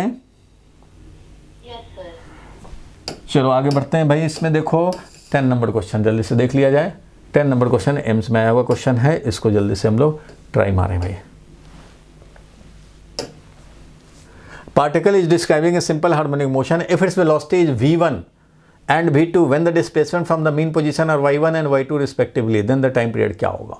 अब इस बार क्या कह रहा है कि जब y1 है, डिस्प्लेसमेंट जब y1 है तो उस समय वेलोसिटी v1 है, और जब डिस्प्लेसमेंट मीन से y2 है तो वेलोसिटी v2 है, यही पूछ रहा है। तो टाइम पीरियड क्या होगा, देन टाइम पीरियड क्या होगा। तो भाई किसी भी डिस्प्लेसमेंट पे वेलोसिटी हमें पता होता है कि वेलोसिटी क्या होता है, यानी v1 जो होगा वो होगा ओमेगा अंडर रूट ए स्क्वायर माइनस डिस्प्लेसमेंट स्क्वायर, मतलब y1 स्क्वायर, बिल्कुल होगा। उस तरह से स्पीड जब y2 डिस्प्लेसमेंट है तो ओमेगा अंडर रूट ए स्क्वायर माइनस y2 स्क्वायर होगा। ये तो दो चीज़ तो कम से कम क्लियर है हम लोगों को भाई। अब इसके बेसिस पे एक बार ओमेगा मिल जाए तो हमें टाइम पीरियड मिल जाए। तो यहाँ पे ऑप्शंस जो देख रहे हैं हम लोग, उसमें y1 y2 और v1 v2 है, प्लस माइनस किया हुआ, स्क्वायर भी है तो स्क्वायर तो करना पड़ेगा, वैसे भी रूट हटाने हैं। v1 square is equal to omega square A square minus y1 square, and v2 square is equal to omega square A square minus y2 square. बिल्कुल ठीक बात है भाई, हमें चाहिए ओमेगा, तो रेशियो लेंगे तो कैंसिल हो जाएगा, रेशियो का ज़रूरत भी नहीं है, रेशियो लेंगे तो कैंसिल हो जाएगा। ओमेगा हमें चाहिए भैया, तो चाहिए तो v1 स्क्वायर और v2 स्क्वायर ऐड करा या सब्ट्रैक्ट करा, v2 square minus v1 square भी है, तो ऐड या सब्ट्रैक्ट करके हम लोग काम कर सकते हैं। तो अगर मान लो किसी एक को पकड़ें, या v1 स्क्वायर चाहे v2 स्क्वायर सब्ट्रैक्ट करते हैं, चलो भाई देख लेते हैं। तो मान लो हम लोग यहाँ से निकालते हैं भैया कि v1 square minus v2 square अगर करें, v1 square minus v2 square options भी हैं, तो उससे क्या होगा, ओमेगा का वैल्यू हमें मिल जाएगा। तो v1 square plus minus v2 square करते हैं, इसमें से इसको सब्ट्रैक्ट करेंगे तो ओमेगा स्क्वायर हो जाएगा कॉमन, और ये a स्क्वायर कैंसिल हो जाएगा, क्योंकि सब्ट्रैक्ट करेंगे तो a स्क्वायर कैंसिल हो जाएगा। a square minus y1 square, क्योंकि v1 स्क्वायर इसमें से इसको सब्ट्रैक्ट कर रहे हैं, इक्वेशन 1 में से इक्वेशन 2 को सब्ट्रैक्ट कर रहे हैं, तो भैया ठीक है, omega square a square minus y1 square minus a square और minus minus plus y2 square हो जाएगा भाई। a स्क्वायर कैंसिल हो जाएगा और यहाँ से ओमेगा स्क्वायर का वैल्यू, यानी ओमेगा का वैल्यू हो जाएगा v1 square minus v2 square, omega square का वैल्यू हो गया v1 square v2 square divided by y2 square minus y1 square, y2 square minus y1 square, ये ओमेगा का वैल्यू हो गया भैया। तो टाइम पीरियड निकाल लेंगे, टाइम पीरियड निकाल लेंगे, कोई परेशानी नहीं है भाई। तो टाइम पीरियड का वैल्यू तो 2 पाई बाई ओमेगा होता है, तो 2 पाई बाई ओमेगा, ओमेगा का मतलब ये है, तो ये हो जाएगा ऊपर y2 square minus y1 square divided by v1 square minus v2 square, v1 square minus v2 square, इस तरह से हमें मिल जाएगा। तो 2 पाई देखो भाई, y2 square minus y1 square कहीं है, नहीं है, नहीं है, y1 स्क्वायर माइनस y2, कोई बात नहीं है, इसको हम लोग y1 square minus y2 square कर रहे हैं, तो 2 पाई अंडर रूट ये हो जाएगा y1 square minus y2 square, और इधर हो जाएगा y1 square minus y2 square किया तो इसको लिखेंगे v2 square minus v1 square, ऐसा हम लोग लिख सकते हैं। तो ये भैया हमारा ऑप्शन आ गया। तो इस तरह से हम लोग दिखा सकते हैं, y1 square minus y2 square या v2 square minus v1 square, ये हो गया आंसर। बोलो भाई क्लियर है? क्योंकि अगर रेशियो लेते तो ओमेगा कैंसिल हो जाता, हमें तो ओमेगा ही चाहिए। तो ऑप्शन देख करके पता लग रहा है कि माइनस करके काम हो जाएगा, प्लस करते तो हमारा ए स्क्वायर कैंसिल नहीं होता, ए में इसमें नहीं होना चाहिए, तो ए स्क्वायर को कैंसिल करने के लिए माइनस ही किया तो ए कैंसिल हो गया, और इससे हमें वी और वाई में रिलेशन मिल गया। बोलो भाई ठीक है, क्लियर है यहाँ तक?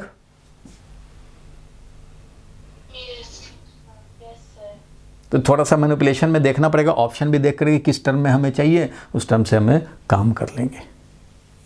ठीक है भाई, चाहे तो आप v2 square minus v1 square भी कर सकते थे, तो v2 square minus v1 square करते तब भी हमारा काम हो जाता, v2 square minus v1 square और y1 square minus y2 square direct आ जाता, फिर तुम्हारा ये उसमें तो भाई तुम्हें रेसिप्रोकेट करने पड़ गए, अभी ये डायरेक्ट ऐसे आ जाता अगर हमने v2 square minus v1 square किया होता तो। ये v2 square minus v1 square है, ये अगर किया होता तो कोई बात नहीं, हमने v1 square minus v2 square कर लिया, उससे कोई फर्क नहीं पड़ा। चलो a स्क्वायर मेन था कि कैंसिल कराना, उसके लिए सब्ट्रैक्ट करना होगा। 1 में से 2 को सब्ट्रैक्ट करें या 2 में से 1 को सब्ट्रैक्ट करें, काम हो जाना था। ठीक है भाई, आगे बढ़ते हैं, नेक्स्ट क्वेश्चन पे चलते हैं।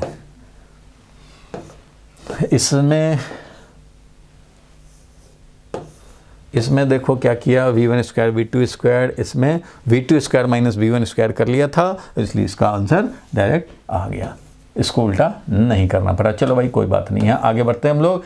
ये क्वेश्चन जल्दी से देख लिया जाए भाई।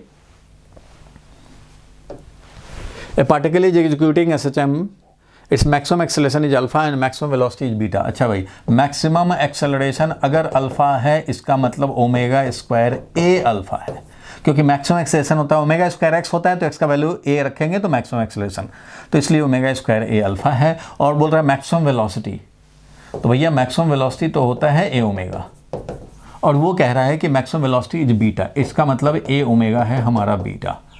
तो ठीक है भाई, ये दो चीज़ हमारा इन्फॉर्मेशन दिया हुआ है। देन इट्स टाइम पीरियड क्या होगा। अच्छा भाई, टाइम पीरियड निकालना है, तो टाइम पीरियड निकालने के लिए तो भाई हमें ओमेगा चाहिए होता है। ओमेगा कहाँ से मिलेंगे, ओमेगा स्क्वायर ए पता है और ओमेगा ए पता है, तो क्या करेंगे, रेशियो ले लेते हैं, omega square A divided by omega करेंगे तो हमें अपने आप ओमेगा हो सका है। ओमेगा स्क्वायर ए मतलब alpha, alpha divided by beta किया हमने, omega square A divided by omega A, alpha divided by beta किया, इससे हमें ओमेगा मिल गया, ए कैंसिल हो गया और ओमेगा का वैल्यू ये मिल गया। इसलिए time period is equal to 2 pi upon omega, omega का मतलब हो गया अल्फ़ा बाई बीटा, इसलिए हो गया time period. Time period of vibration will be, time period of vibration 2 पाई और ये बीटा अपॉन अल्फ़ा, 2 पाई बीटा अपॉन अल्फ़ा, ये हो गया अपना टाइम पीरियड का वैल्यू। ठीक है, क्लियर है, कोई खास कैलकुलेशन इन्वॉल्व नहीं है।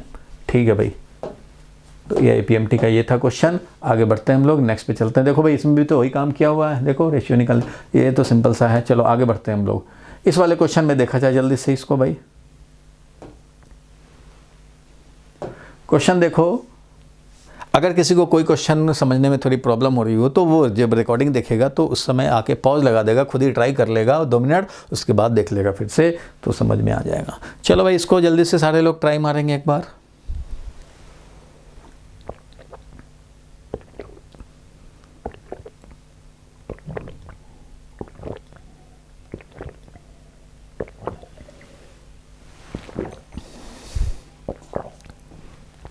भाई क्लियर तो हो रहा है सबको? Yes, sir. Yes. Yes, sir. चलो ठीक है भाई। चलो, a pendulum is executing simple harmonic motion and its maximum kinetic energy is K1। अब देखो, मैक्सिमम काइनेटिक एनर्जी किसी ने बोल दिया, तो मैक्सिमम काइनेटिक एनर्जी का मतलब क्या हुआ भाई, मैक्सिमम काइनेटिक एनर्जी है Kmax, जो कि मीन पे होता है, हाफ mVmax स्क्वायर, इसी को बोलते हैं मैक्सिमम काइनेटिक एनर्जी SHM में। तो भाई pendulum is executing simple harmonic motion and its maximum kinetic energy is K1। ठीक है भाई, मैक्सिमम काइनेटिक एनर्जी K1 है, हाफ mVmax स्क्वायर K1 है। If the length of the pendulum is doubled and it perform simple harmonic motion with same amplitude, length को double करते हैं, simple pendulum है भाई, पेंडुलम के लेंथ को अगर डबल कर दें, लेंथ को डबल कर, K1 था पहले K1 था, kinetic energy half m omega square ए स्क्वायर, ये था पहले, और अब हमारा न्यू काइनेटिक एनर्जी क्या हो जाएगा, तो half m omega dash square A dash square, तो ए डैश हमारा वही है, ओमेगा का वैल्यू देखने हैं कि क्या हुआ, ओमेगा का वैल्यू क्या हुआ वो देखने हैं, तो हाफ m और ओमेगा का वैल्यू, तो देखो भाई सिंपल पेंडुलम में ओमेगा क्या होता है ये आपको पता होना चाहिए।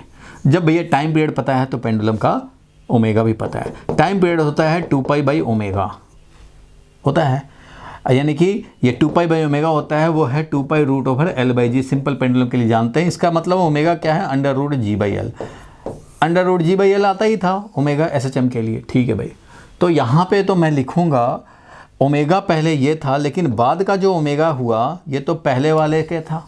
अब जो न्यू ओमेगा में है तो उसमें लेंथ तुमने चेंज किया तो ओमेगा चेंज होगा। आप ये मत सोचना कि लेंथ चेंज किया तो भैया ओमेगा तो कांस्टेंट रहता है। ओमेगा तो एक कांस्टेंट रहता है एक एसएचएम के लिए, लेकिन तुमने तो लेंथ ही बदल दिया, पेंडुलम ही दूसरा ले लिया, दूसरा पेंडुलम ले लिया, तो उसका ओमेगा क्या होगा? तो उसका ओमेगा होगा under root g divided by l हो गया है 2l। इसका मतलब ये कितना हो गया? तो 1/√2 टाइम्स पहले वाला ओमेगा। तो मैं यहाँ पे बोल सकता हूँ कि ये है ओमेगा अपॉन रूट 2। और एम्पलीट्यूड तो तुमने सेम रखा है, एम्पलीट्यूड तो बोला गया था कि सेम है भैया, एम्पलीट्यूड तो सेम है, क्वेश्चन में लिखा है length is doubled but perform simple harmonic motion with same amplitude. तो एम्पलीट्यूड सेम है तो मैंने ये रख दिया, पहले वाला ये है काइनेटिक एनर्जी, बाद वाला ये है काइनेटिक एनर्जी। तो ये तो K2 पूछ रहा है भाई, तो K2 का वैल्यू क्या मिल गया? तो मिल गया हमारा हाफ m ओमेगा पहले वाला A² divided by omega square होता है ना, ओमेगा स्क्वायर A², और ये हो गया हमारा बाई 2, √2 का स्क्वायर करेंगे 2 हो जाएगा। इट मीन्स पहले वाला काइनेटिक एनर्जी का हाफ। तो K2 is equal to K1/2, ये हो जाएगा आंसर। बोलो ठीक है भाई, क्योंकि काइनेटिक एनर्जी जो Kmax होता है, मैक्सिमम काइनेटिक एनर्जी, वो हाफ m Vmax² होता है, यही होता है Kmax, और Vmax होता है ओमेगा इंटू ए। इसलिए भी आप समझ सकते हो भाई कि हाफ m ओमेगा² A² होना है, यही Kmax होता है। और Kmax हो चाहे Umax हो, पोटेंशियल एनर्जी मैक्सिमम या काइनेटिक एनर्जी मैक्सिमम, दोनों का वैल्यू सेम ही तो होता है, जो कि टोटल एनर्जी का वैल्यू होता है। और टोटल एनर्जी यही तो होता है, किसी भी एसएचएम में टोटल एनर्जी यही होता है, हाफ ओमेगा² A²। बिल्कुल ठीक बात है भाई, यहाँ तक कोई कन्फ्यूज़न नहीं है। ओमेगा का वैल्यू लेंथ चेंज करने से चेंज हो गया, पहले ओमेगा ये था, अब ओमेगा हमारा ये हो गया, लेंथ डबल्ड हो गया, इसलिए पहले वाले ओमेगा के रिस्पेक्ट में 1/√2 टाइम्स हो गया, और इससे हमें ओवरऑल एनर्जी क्या हो गया भाई? तो हाफ्ड हो गया। ठीक है भाई, आगे बढ़ते हैं हम लोग, नेक्स्ट क्वेश्चन पे चलते हैं। चलो भाई, ये 13 नंबर क्वेश्चन जल्दी से देखो।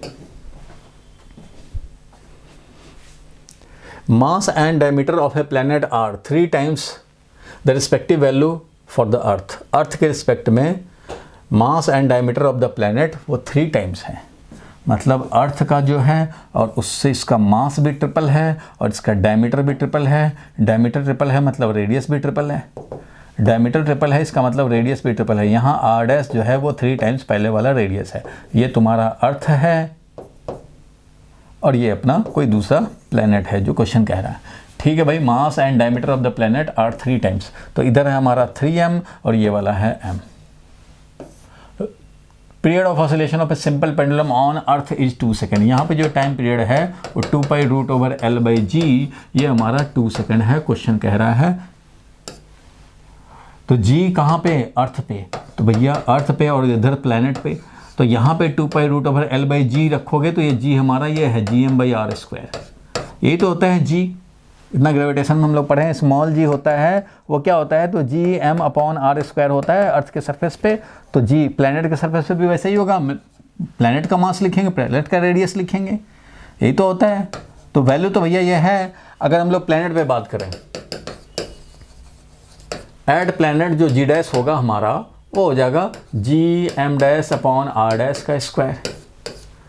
तो gm' है हमारा 3m, क्वेश्चन में दिया है ट्रिपल हो गया है, और रेडियस भी हमारा ट्रिपल हो गया है।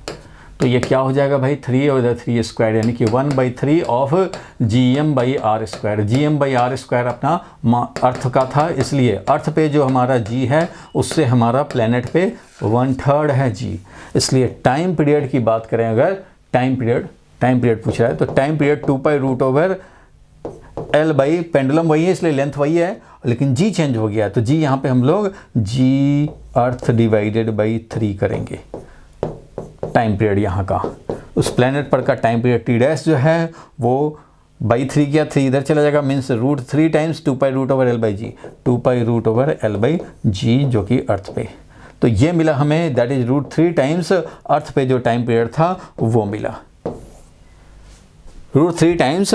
तो अर्थ पे टाइम पीरियड कितना दिया हुआ है भाई? तो 2 सेकंड दिया हुआ है, शायद अर्थ पे दिया हुआ है 2 सेकंड, इसलिए ये √3 × 2 सेकंड, तो 2√3 second will be the answer. बोलो भाई, क्लियर है? Yes, sir. Yes, sir. इसमें किसी को कोई प्रॉब्लम नहीं होना चाहिए। चलो आगे बढ़ते हैं हम लोग, नेक्स्ट पे चलते। कुछ नहीं करना था हमें, जी का वैल्यू बस निकाल लेना था। जी जो है वो अब न्यू प्लैनेट पे हमारा क्या होगा जी का वैल्यू। तो मास भी हमने ट्रिपल कर दिया, रेडियस भी हमने ट्रिपल कर दिया जो क्वेश्चन कह रहा था। तो देखा कि हमारा जी GE/3 है, तो GE/3 वैल्यू डालोगे, न्यू टाइम पीरियड मिल जाएगा तुम्हें। ठीक है भाई, तो आगे बढ़ते हैं हम लोग। तो इसने भी वही काम किया है, जी का वैल्यू GRP² करके 2√3। ठीक है भाई, आगे बढ़ते हैं। ये क्वेश्चन देखो भाई, जेईई मेन में आया हुआ क्वेश्चन है। ये जब आया था कई सारे लोग नहीं कर पाए थे, थोड़ा सा कैलकुलेशन बेस्ड होगा ये।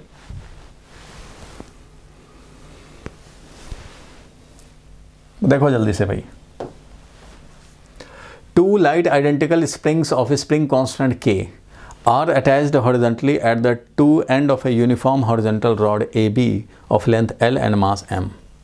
ठीक है, ये रॉड है, लेंथ L, मास M का, टोटल लेंथ L है और इसका मास M है इस रॉड का।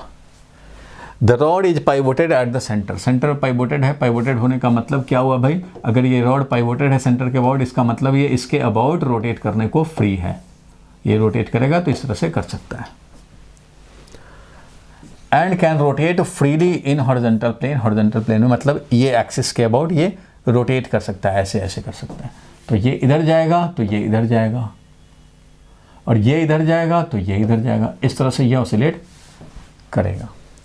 The other end of the 2 springs are fixed with rigid support as shown in the figure। the rod is gently pushed through a small angle and released। small angle से इसको push किया, मान लो 2 degree 3 degree से घुमा दिया इससे और उसको रिलीज कर दिया। then the frequency of resulting oscillation क्या होगा, रिजल्टिंग ऑसिलेशन का फ्रीक्वेंसी क्या होगा, यही है समझो। एक तरफ से इधर से स्प्रिंग लगा हुआ है और एक तरफ से इधर से स्प्रिंग लगा हुआ है और ये ऐसे ऐसे वाइब्रेट कर रहा है। जब ये इधर आएगा तो ये स्प्रिंग कंप्रेस्ड हो जाएगा, ये इधर जाएगा तो ये कंप्रेस होगा, ये इधर आया तो ये कंप्रेस, ये इलोंगेट, और जब ये इधर आएगा, ये वाला इधर आएगा, ये वाला उधर जाएगा तो वो कंप्रेस, ये कंप्रेस्ड होगा, ये भी कंप्रेस्ड होगा, और इधर जाएगा तो ये इलोंगेट, ये भी इलोंगेट, मतलब दोनों कंप्रेस या दोनों इलोंगेट होंगे। जो भी है आप देख लिए सिचुएशन। अब इसके हिसाब से इसका टाइम पीरियड यानी कि फ्रीक्वेंसी निकालना, तो फ्रीक्वेंसी क्या 1/टाइम पीरियड ही तो निकालने, टाइम पीरियड चाहिए यहाँ पे। तो ये थोड़ा सा कैलकुलेशन बेस्ड हो जाएगा, थोड़ा कैलकुलेशन करने पड़ेंगे। चलो किया जाए। एक तो तुम्हें इसमें लीनियर SHM का कोई बात नहीं, यहाँ एंगुलर SHM, एंगल वाइज इसको थोड़े से एंगल से डिस्प्लेस किया और छोड़ दिया, ऐसे ऐसे ये कर रहा है एंगुलर। तो भैया हम लोग काम करेंगे कि अल्फ़ा निकालने का कोशिश करेंगे और देखेंगे कि ये ऐसा हो रहा है कि नहीं। अगर ये है तो एंगुलर SHM होगा, और एंगुलर SHM हो चाहे लीनियर SHM हो, हमें ओमेगा मिल जाएगा, टाइम पीरियड मिल जाएगा, टाइम पीरियड मिलेगा तो फ्रीक्वेंसी मिल जाएगा। तो चलो भाई आगे बढ़ते हैं हम लोग। सपोज करो इसको हम लोगों ने डिस्प्लेस किया तो ये इस पोजीशन पे आया, मान लो ये इस पोजीशन पे आया, जबकि पहले ये वर्टिकल पे था। तो इसने क्या किया भाई, तो इस स्प्रिंग को कंप्रेस कर दिया, क्योंकि स्प्रिंग तो पहले यहां तक था, ये भी स्प्रिंग पहले यहां तक था। बोलो ठीक है भाई, तो ये भी कंप्रेस्ड है, ये भी कंप्रेस्ड है। मान लो इसको हमने थीटा एंगल से डिस्प्लेस किया, अगर ये थीटा आर्बिट्ररी एंगल पे है, थीटा एंगल पे ही लेना पड़ेगा। आर्बिट्ररी डिस्प्लेसमेंट जैसे एक्स पे देखते थे वैसे ही इसको हम लोग थीटा आर्बिट्ररी ओरिएंटेशन पे देखना पड़ेगा। तो थीटा ओरिएंटेशन पे जब देखेंगे तो इस कंडीशन में मान लो ये एक्स डिस्टेंस अगर आगे बढ़ा हो, स्प्रिंग एक्स कंप्रेस्ड हुआ हो, पहले यहाँ तक था तो ये वाला पूरा नेचुरल लेंथ था। ध्यान से समझने का कोशिश करना, ये जब आएगा क्वेश्चन में तो कई बच्चे इसमें फंस जाएंगे। तो आपको खाली देख के घबराना नहीं है, इसका थोड़ा एनालिसिस करने हैं। ये एंड पाइवोटेड है, इसके अबाउट ये रोटेट करेगा, तो ये अगर एक्स डिस्प्लेसमेंट जाएगा तो ये भी एक्स इधर आएगा, दोनों एक्स से कंप्रेस होंगे, ये फोर्स लगाएगा इधर, दोनों मीन पे लाने का कोशिश करेगा भाई, दोनों ही मीन पे लाने की कोशिश करेंगे। तो ये वाला इधर फोर्स लगाएगा ऐसे, और ये वाला भी फोर्स लगाएगा इसको ऐसे कि भैया वापस जाओ। तो अब ये रीस्टोरिंग टॉर्क जो बनेगा वो कितना रीस्टोरिंग टॉर्क बनेगा वही देखना चाहेंगे हम लोग भैया। तो टॉर्क निकालेंगे थीटा पे तो वो कितना होगा, तो भाई देखो टॉर्क ही तो निकालेंगे, इसके अबाउट ये फोर्स ऐसे लगाया, ये ऐसे लगा रहा है तो ये टॉर्क लगाएगा, ऐसे घुमाना चाहेगा, रीस्टोर कराना चाहेगा। इसलिए मैं बोलूँगा कि ये रीस्टोरिंग टॉर्क जो बनेगा force multiplied by perpendicular distance, torque क्या होता है भाई, तो इसके अबाउट टॉर्क निकालने हैं तो ये है force, line of action of force, ये है परपेंडिकुलर डिस्टेंस, ये वाला है तुम्हारा L/2, ये वाला एंगल है थीटा, तो ये बोलेंगे हम लोग L/2 cos थीटा, इस तरह से ये फोर्स। अच्छा ये वाला हो गया तुम्हारा थीटा और ये L/2 है, तो हमारा ये परपेंडिकुलर डिस्टेंस जो होगा वो हो जाएगा L/2, थीटा एंगल से हम लोग रिप्लेस कर दिया है, तो इसको आप देखेंगे तो टॉर्क जो बनेगा हमारा टॉर्क, तो टॉर्क होगा, टॉर्क का वैल्यू निकालेंगे तो ये force multiplied by perpendicular distance, फिर दूसरा वाला फोर्स है उसका भी मल्टीप्लाइड बाय परपेंडिकुलर डिस्टेंस, ऐसा ही देखेंगे भाई। फोर्स का वैल्यू होगा kx, हम लोग वैल्यू सिर्फ लिख रहे हैं, kx वैल्यू होगा फोर्स का वैल्यू तो kx है क्योंकि x इलोंगेटेड है, ये स्प्रिंग कांस्टेंट फोर्स है F, स्प्रिंग कांस्टेंट k है तो फोर्स हमारा kx है, तो kx मल्टीप्लाइड बाई ये लेंथ कितना होगा भाई, तो थीटा इज इक्वल टू ये वाला x, theta is equal to arc length, देखो भाई इधर डायग्राम दिखाते हैं, थीटा इज इक्वल टू ये वाला लेंथ x डिवाइडेड बाई ये वाला है L/2, ध्यान देना, तो थीटा इज इक्वल टू लिखते हैं x divided by L/2, theta is equal to x divided by L/2 है, इस तरह से। तो टॉर्क में परपेंडिकुलर डिस्टेंस हमें चाहिए, परपेंडिकुलर अगर मैं लिखूंगा तो L/2 cos थीटा लिखूंगा और इधर भी फोर्स वैसे ही हो जाएगा kx और ये हो जाएगा L/2 cos थीटा, लेकिन थीटा को हम लोगों को स्मॉल एंगल के लिए थीटा को हम लोग लिख सकेंगे 1, स्मॉल थीटा के लिए थीटा का वैल्यू देखो भाई, for small theta cos theta का वैल्यू होता है 1, तो अगर ये 1 रख दूंगा मैं तो ये मिल जाएगा तुम्हें kx L/2 और प्लस kx L/2 2kx और L/2 मतलब 2kxl, ये मिल जाएगा। और x का वैल्यू अगर मैं लिखूं, टॉर्क मिला हमें ये थीटा एंगल पे टॉर्क ये मिला, इसको थीटा के टर्म में लिखना चाहते हैं तो x को अगर हटाऊं, थीटा के टर्म में इसलिए लिखना चाहता हूं क्योंकि ये वाला मैं लाना चाहता हूं इस फॉर्मेट में, तो अगर मैं यहाँ से x को हटाऊं तो x का वैल्यू लिखूंगा theta into L/2, theta into L/2, ये थोड़ा सा लेंदी तो रहेगा, ये है ठीक है, x का वैल्यू मैंने लिख दिया थीटा इंटू L/2। बोलो यहाँ तक क्लियर है, बोलो भाई, टॉर्क हो गया ये वैल्यू वाइज टॉर्क ये हो गया, हाँ बोलो क्या कह रहे हो, सर cos थीटा ये किधर गया, cos थीटा चला गया घूमता हुआ झूमता हुआ भैया, जब cos थीटा 1 हो जाता है at very small angle, small angle से ही तो इसको डिस्प्लेस किया है, ऐसे ऐसे ऐसे ऐसे कर रहा है ये। अच्छा भाई ये समझ में नहीं आता ना, ठीक है कोई बात नहीं है, जो मैथ नहीं लिए उनको थोड़ा दिक्कत रहता है। यहाँ समझो cos थीटा का ग्राफ ऐसा होता है, बोलो होता है, यस सर, तो चलो भाई cos थीटा, इधर थीटा, थीटा का वैल्यू कम करो कम करो कम करो कम करो, वेरी स्मॉल थीटा का वैल्यू के लिए cos थीटा का वैल्यू क्या होगा 1 होगा, वेरी स्मॉल थीटा 2 डिग्री के लिए, 1 डिग्री के लिए, 3 डिग्री के लिए क्या होगा cos थीटा 1 होगा। इसीलिए बोला जाता है कि limit theta tending to 0 cos theta is equal to 1, ये मैथ में लोग पढ़ते हैं कैलकुलस में, और ये भी पढ़ते हैं लिमिट थीटा टेंडिंग टू 0 और sine theta upon theta is equal to 1, ये भी पढ़ते हैं लोग, ये भी पढ़ते हैं। जब थीटा वेरी वेरी स्मॉल हो तो cos थीटा 1 हो जाता है और साइन थीटा और थीटा दोनों का वैल्यू सेम हो जाता है, इसलिए कैंसिल होकर ये 1 होता है।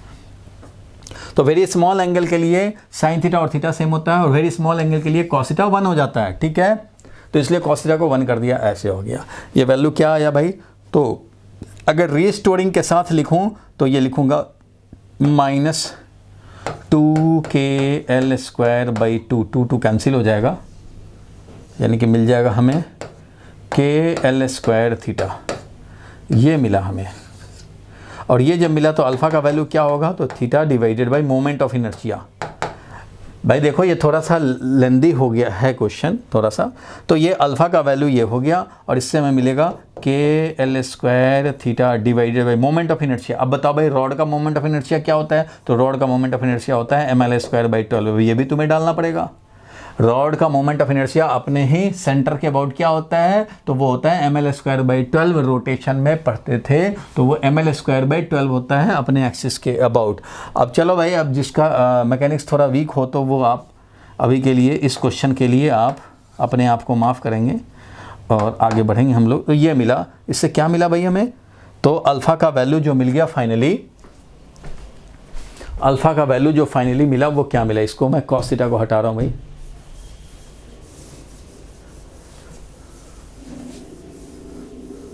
तो देखो भाई यहाँ पे अल्फ़ा का वैल्यू जो फाइनली हमें आया वो अल्फ़ा का वैल्यू आ गया माइनस L² कांस्टेंट हो जाएगा और 12K/m हो जाएगा। L² कांस्टेंट हो जाएगा, 12K/m हो जाएगा, माइनस 12K/m इंटू थीटा। ये मिला हमें अल्फ़ा का वैल्यू, ये मिला। अब बताओ भाई ये क्या SHM का कंडीशन सेटिस्फाई कर रहा है या नहीं कर रहा?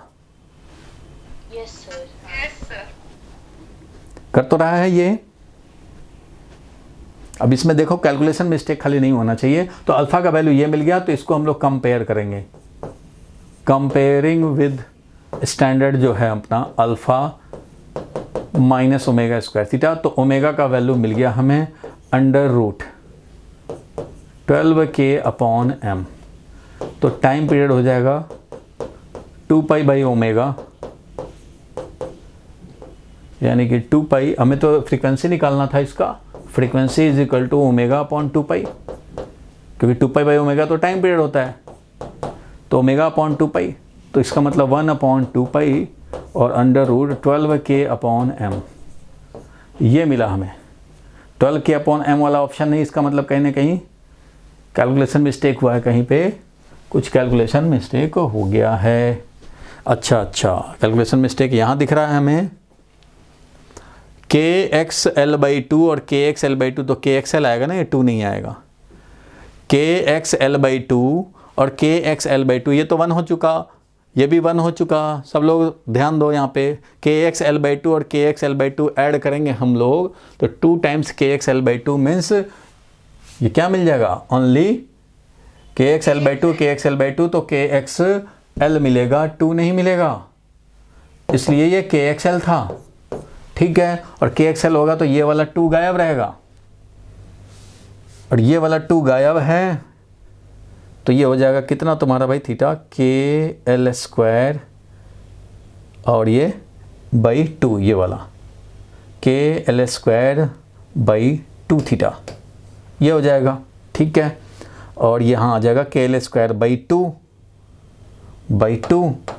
और 2 आ जाएगा तो इससे 6 बना देगा ये 2 से 6 हो जाएगा और ये बन जाएगा 6। ये जो बनेगा वो होगा 6K/m। ठीक है, और ये 6 जब आ गया तो यहाँ पे भी कर देगा ये इसको 6। तो 6K/m, this will be the answer. 2π 6K/m is the answer. बोलो भाई, क्लियर है यहाँ तक? Yes sir. इस तरह से काम करने पड़ेंगे, थोड़ा सा ये कैलकुलेशन बेस्ड हो जाएगा और एंगुलर वे में आपको सोचने पड़ेंगे, तब जा कर के ये काम हो पाएगा। बाकी इसका देखो कैलकुलेशन क्या दिया है। Let the rod be rotated through a small angle theta, then the restoring force on the spring, torque acting on the rod is, देखो L/2 KX, L/2 KX, यहाँ cos थीटा इस तरह कुछ नहीं रहा है, डायरेक्ट अपना लिख दिया। चलो भाई KX L/2, क्योंकि ये सोचा ऐसे थीटा को वेरी वेरी स्मॉल लेंगे, थीटा को जब वेरी वेरी स्मॉल लेंगे तो ये था ऐसे और रॉड हो गया ऐसे। ठीक है, वेरी वेरी स्मॉल लिया, फोर्स एक ऐसे लग रहा है एक ऐसे लग रहा है, तो सीधा ये KX इंटू L/2 ही लिख दिए। ठीक है, KX इंटू L/2, जब थीटा वेरी वेरी स्मॉल होगा तो ये वाला परपेंडिकुलर डिस्टेंस वो L/2 ही हो जाएगा, वही तो हो जाएगा। जब ये 1 हो जाएगा तो ये क्या हो जाएगा? L/2। तो cos थीटा यहाँ लाया ही नहीं, ऑप्शन में डायरेक्ट अपना शॉर्टकट मार दिया। ठीक है, KX इंटू L/2 और दूसरे का भी KX इंटू L/2 2 टाइम्स कर दिया और ये मिल गया इसको इस तरह से। यही तो हम लोग को भी मिला था, इस तरह से आया। Torque is equal to mL² I into alpha mL²। तो यूजिंग द इक्वेशन ये ऐसे करते करते ये मिला इसको ये, और फाइनली अल्फ़ा आ गया 6k/m इंटू थीटा, जो हम लोग को भी आया था 6k/m इंटू थीटा, और इससे ओमेगा का वैल्यू मिल गया √6k/m, और इससे टाइम पीरियड मिल गया ये। तो हम लोग को भी ओमेगा मिला था भाई √6k/m, और इससे टाइम पीरियड मिल गया इस तरह से। बोलो क्लियर है? एंगुलर वे में तुम्हें सोचना ही पड़ेगा, ये एंगुलर वे में तो जानना पड़ेगा। चलो ठीक है भाई, मैंने आप सबको PDF भेज दिया है जो आज की क्लास में डिस्कस करने थे, लेकिन इनमें से कुछ क्वेश्चन अभी रह गए हैं। चलो ये क्वेश्चन अगर देखना चाहते हो तो ये भी हम लोग देख सकते हैं, या आप करेंगे ट्राई। 3-4 क्वेश्चन और भी हैं, अभी तो टाइम हो गया है भाई। चलो इसमें हिंट दे देता हूँ, चलो आगे बढ़ते हैं, इसमें देखते हैं। Simple pendulum is made of string of length L, जल्दी से इसको देख लो भाई। Simple pendulum is made of string of length L and bob of mass M is release from small angle θ0, strikes a block. मान लो ये Bob है इस तरह से, और ये θ0 से डिस्प्लेस किया और उसके बाद रिलीज किया, स्ट्राइक्स ए ब्लॉक, ठीक है, of mass M kept on A horizontal floor. तो ये कैपिटल M जो है इस पे इसने स्ट्राइक किया, ठीक है भाई, इस पे इसने स्ट्राइक किया, of mass M horizontal surface at the lowest position of oscillation, elasticity and bounce back. अच्छा, इलास्टिकली ये स्ट्राइक किया, मान लो ये u स्पीड से स्ट्राइक किया, तो ये इलास्टिकली स्ट्राइक किया। जब इलास्टिक कोलिजन होता है भैया तो इसको तो कुछ वेलोसिटी मिलेगा और इसको भी कुछ वेलोसिटी मिलेगा। इलास्टिकली एंड बाउंसेस बैक, ये कह रहा है कि बैकवर्ड ये बाउंस कर गया, मतलब इधर ये आया, मान लो v स्पीड से वापस आ गया, u से स्ट्राइक किया, v से वापस आया, तो v से जब वापस आया and goes up to an angle of θ1, तो अब ये जब वापस आता है तो ये θ1 तक ही जाता है, θ1 तक ये जाता है, ठीक है भाई। देन m इज गिवन भाई, तो m कितना होगा? अब मैं हिंट बता देता हूँ, इस पर देखो क्या कर सकते हो तुम, देखो ध्यान से, ये m मास है, इसको स्ट्राइक करेगा u स्पीड से, तो कितना u स्पीड से स्ट्राइक करेगा वो तो तुम निकाल सकते हो भाई। यहाँ से यहाँ आने पे कितना स्पीड गेन होगा, लोएस्ट पोजीशन पे स्पीड जो गेन होगा, जो कि u है, वो u कितना होगा, तो √2gh। भैया जब h हाइट से फॉल करेगा तो स्पीड कितना आएगा इसको, क्योंकि कोई यहाँ पे एनर्जी डेसिपेट करने वाला तो है नहीं।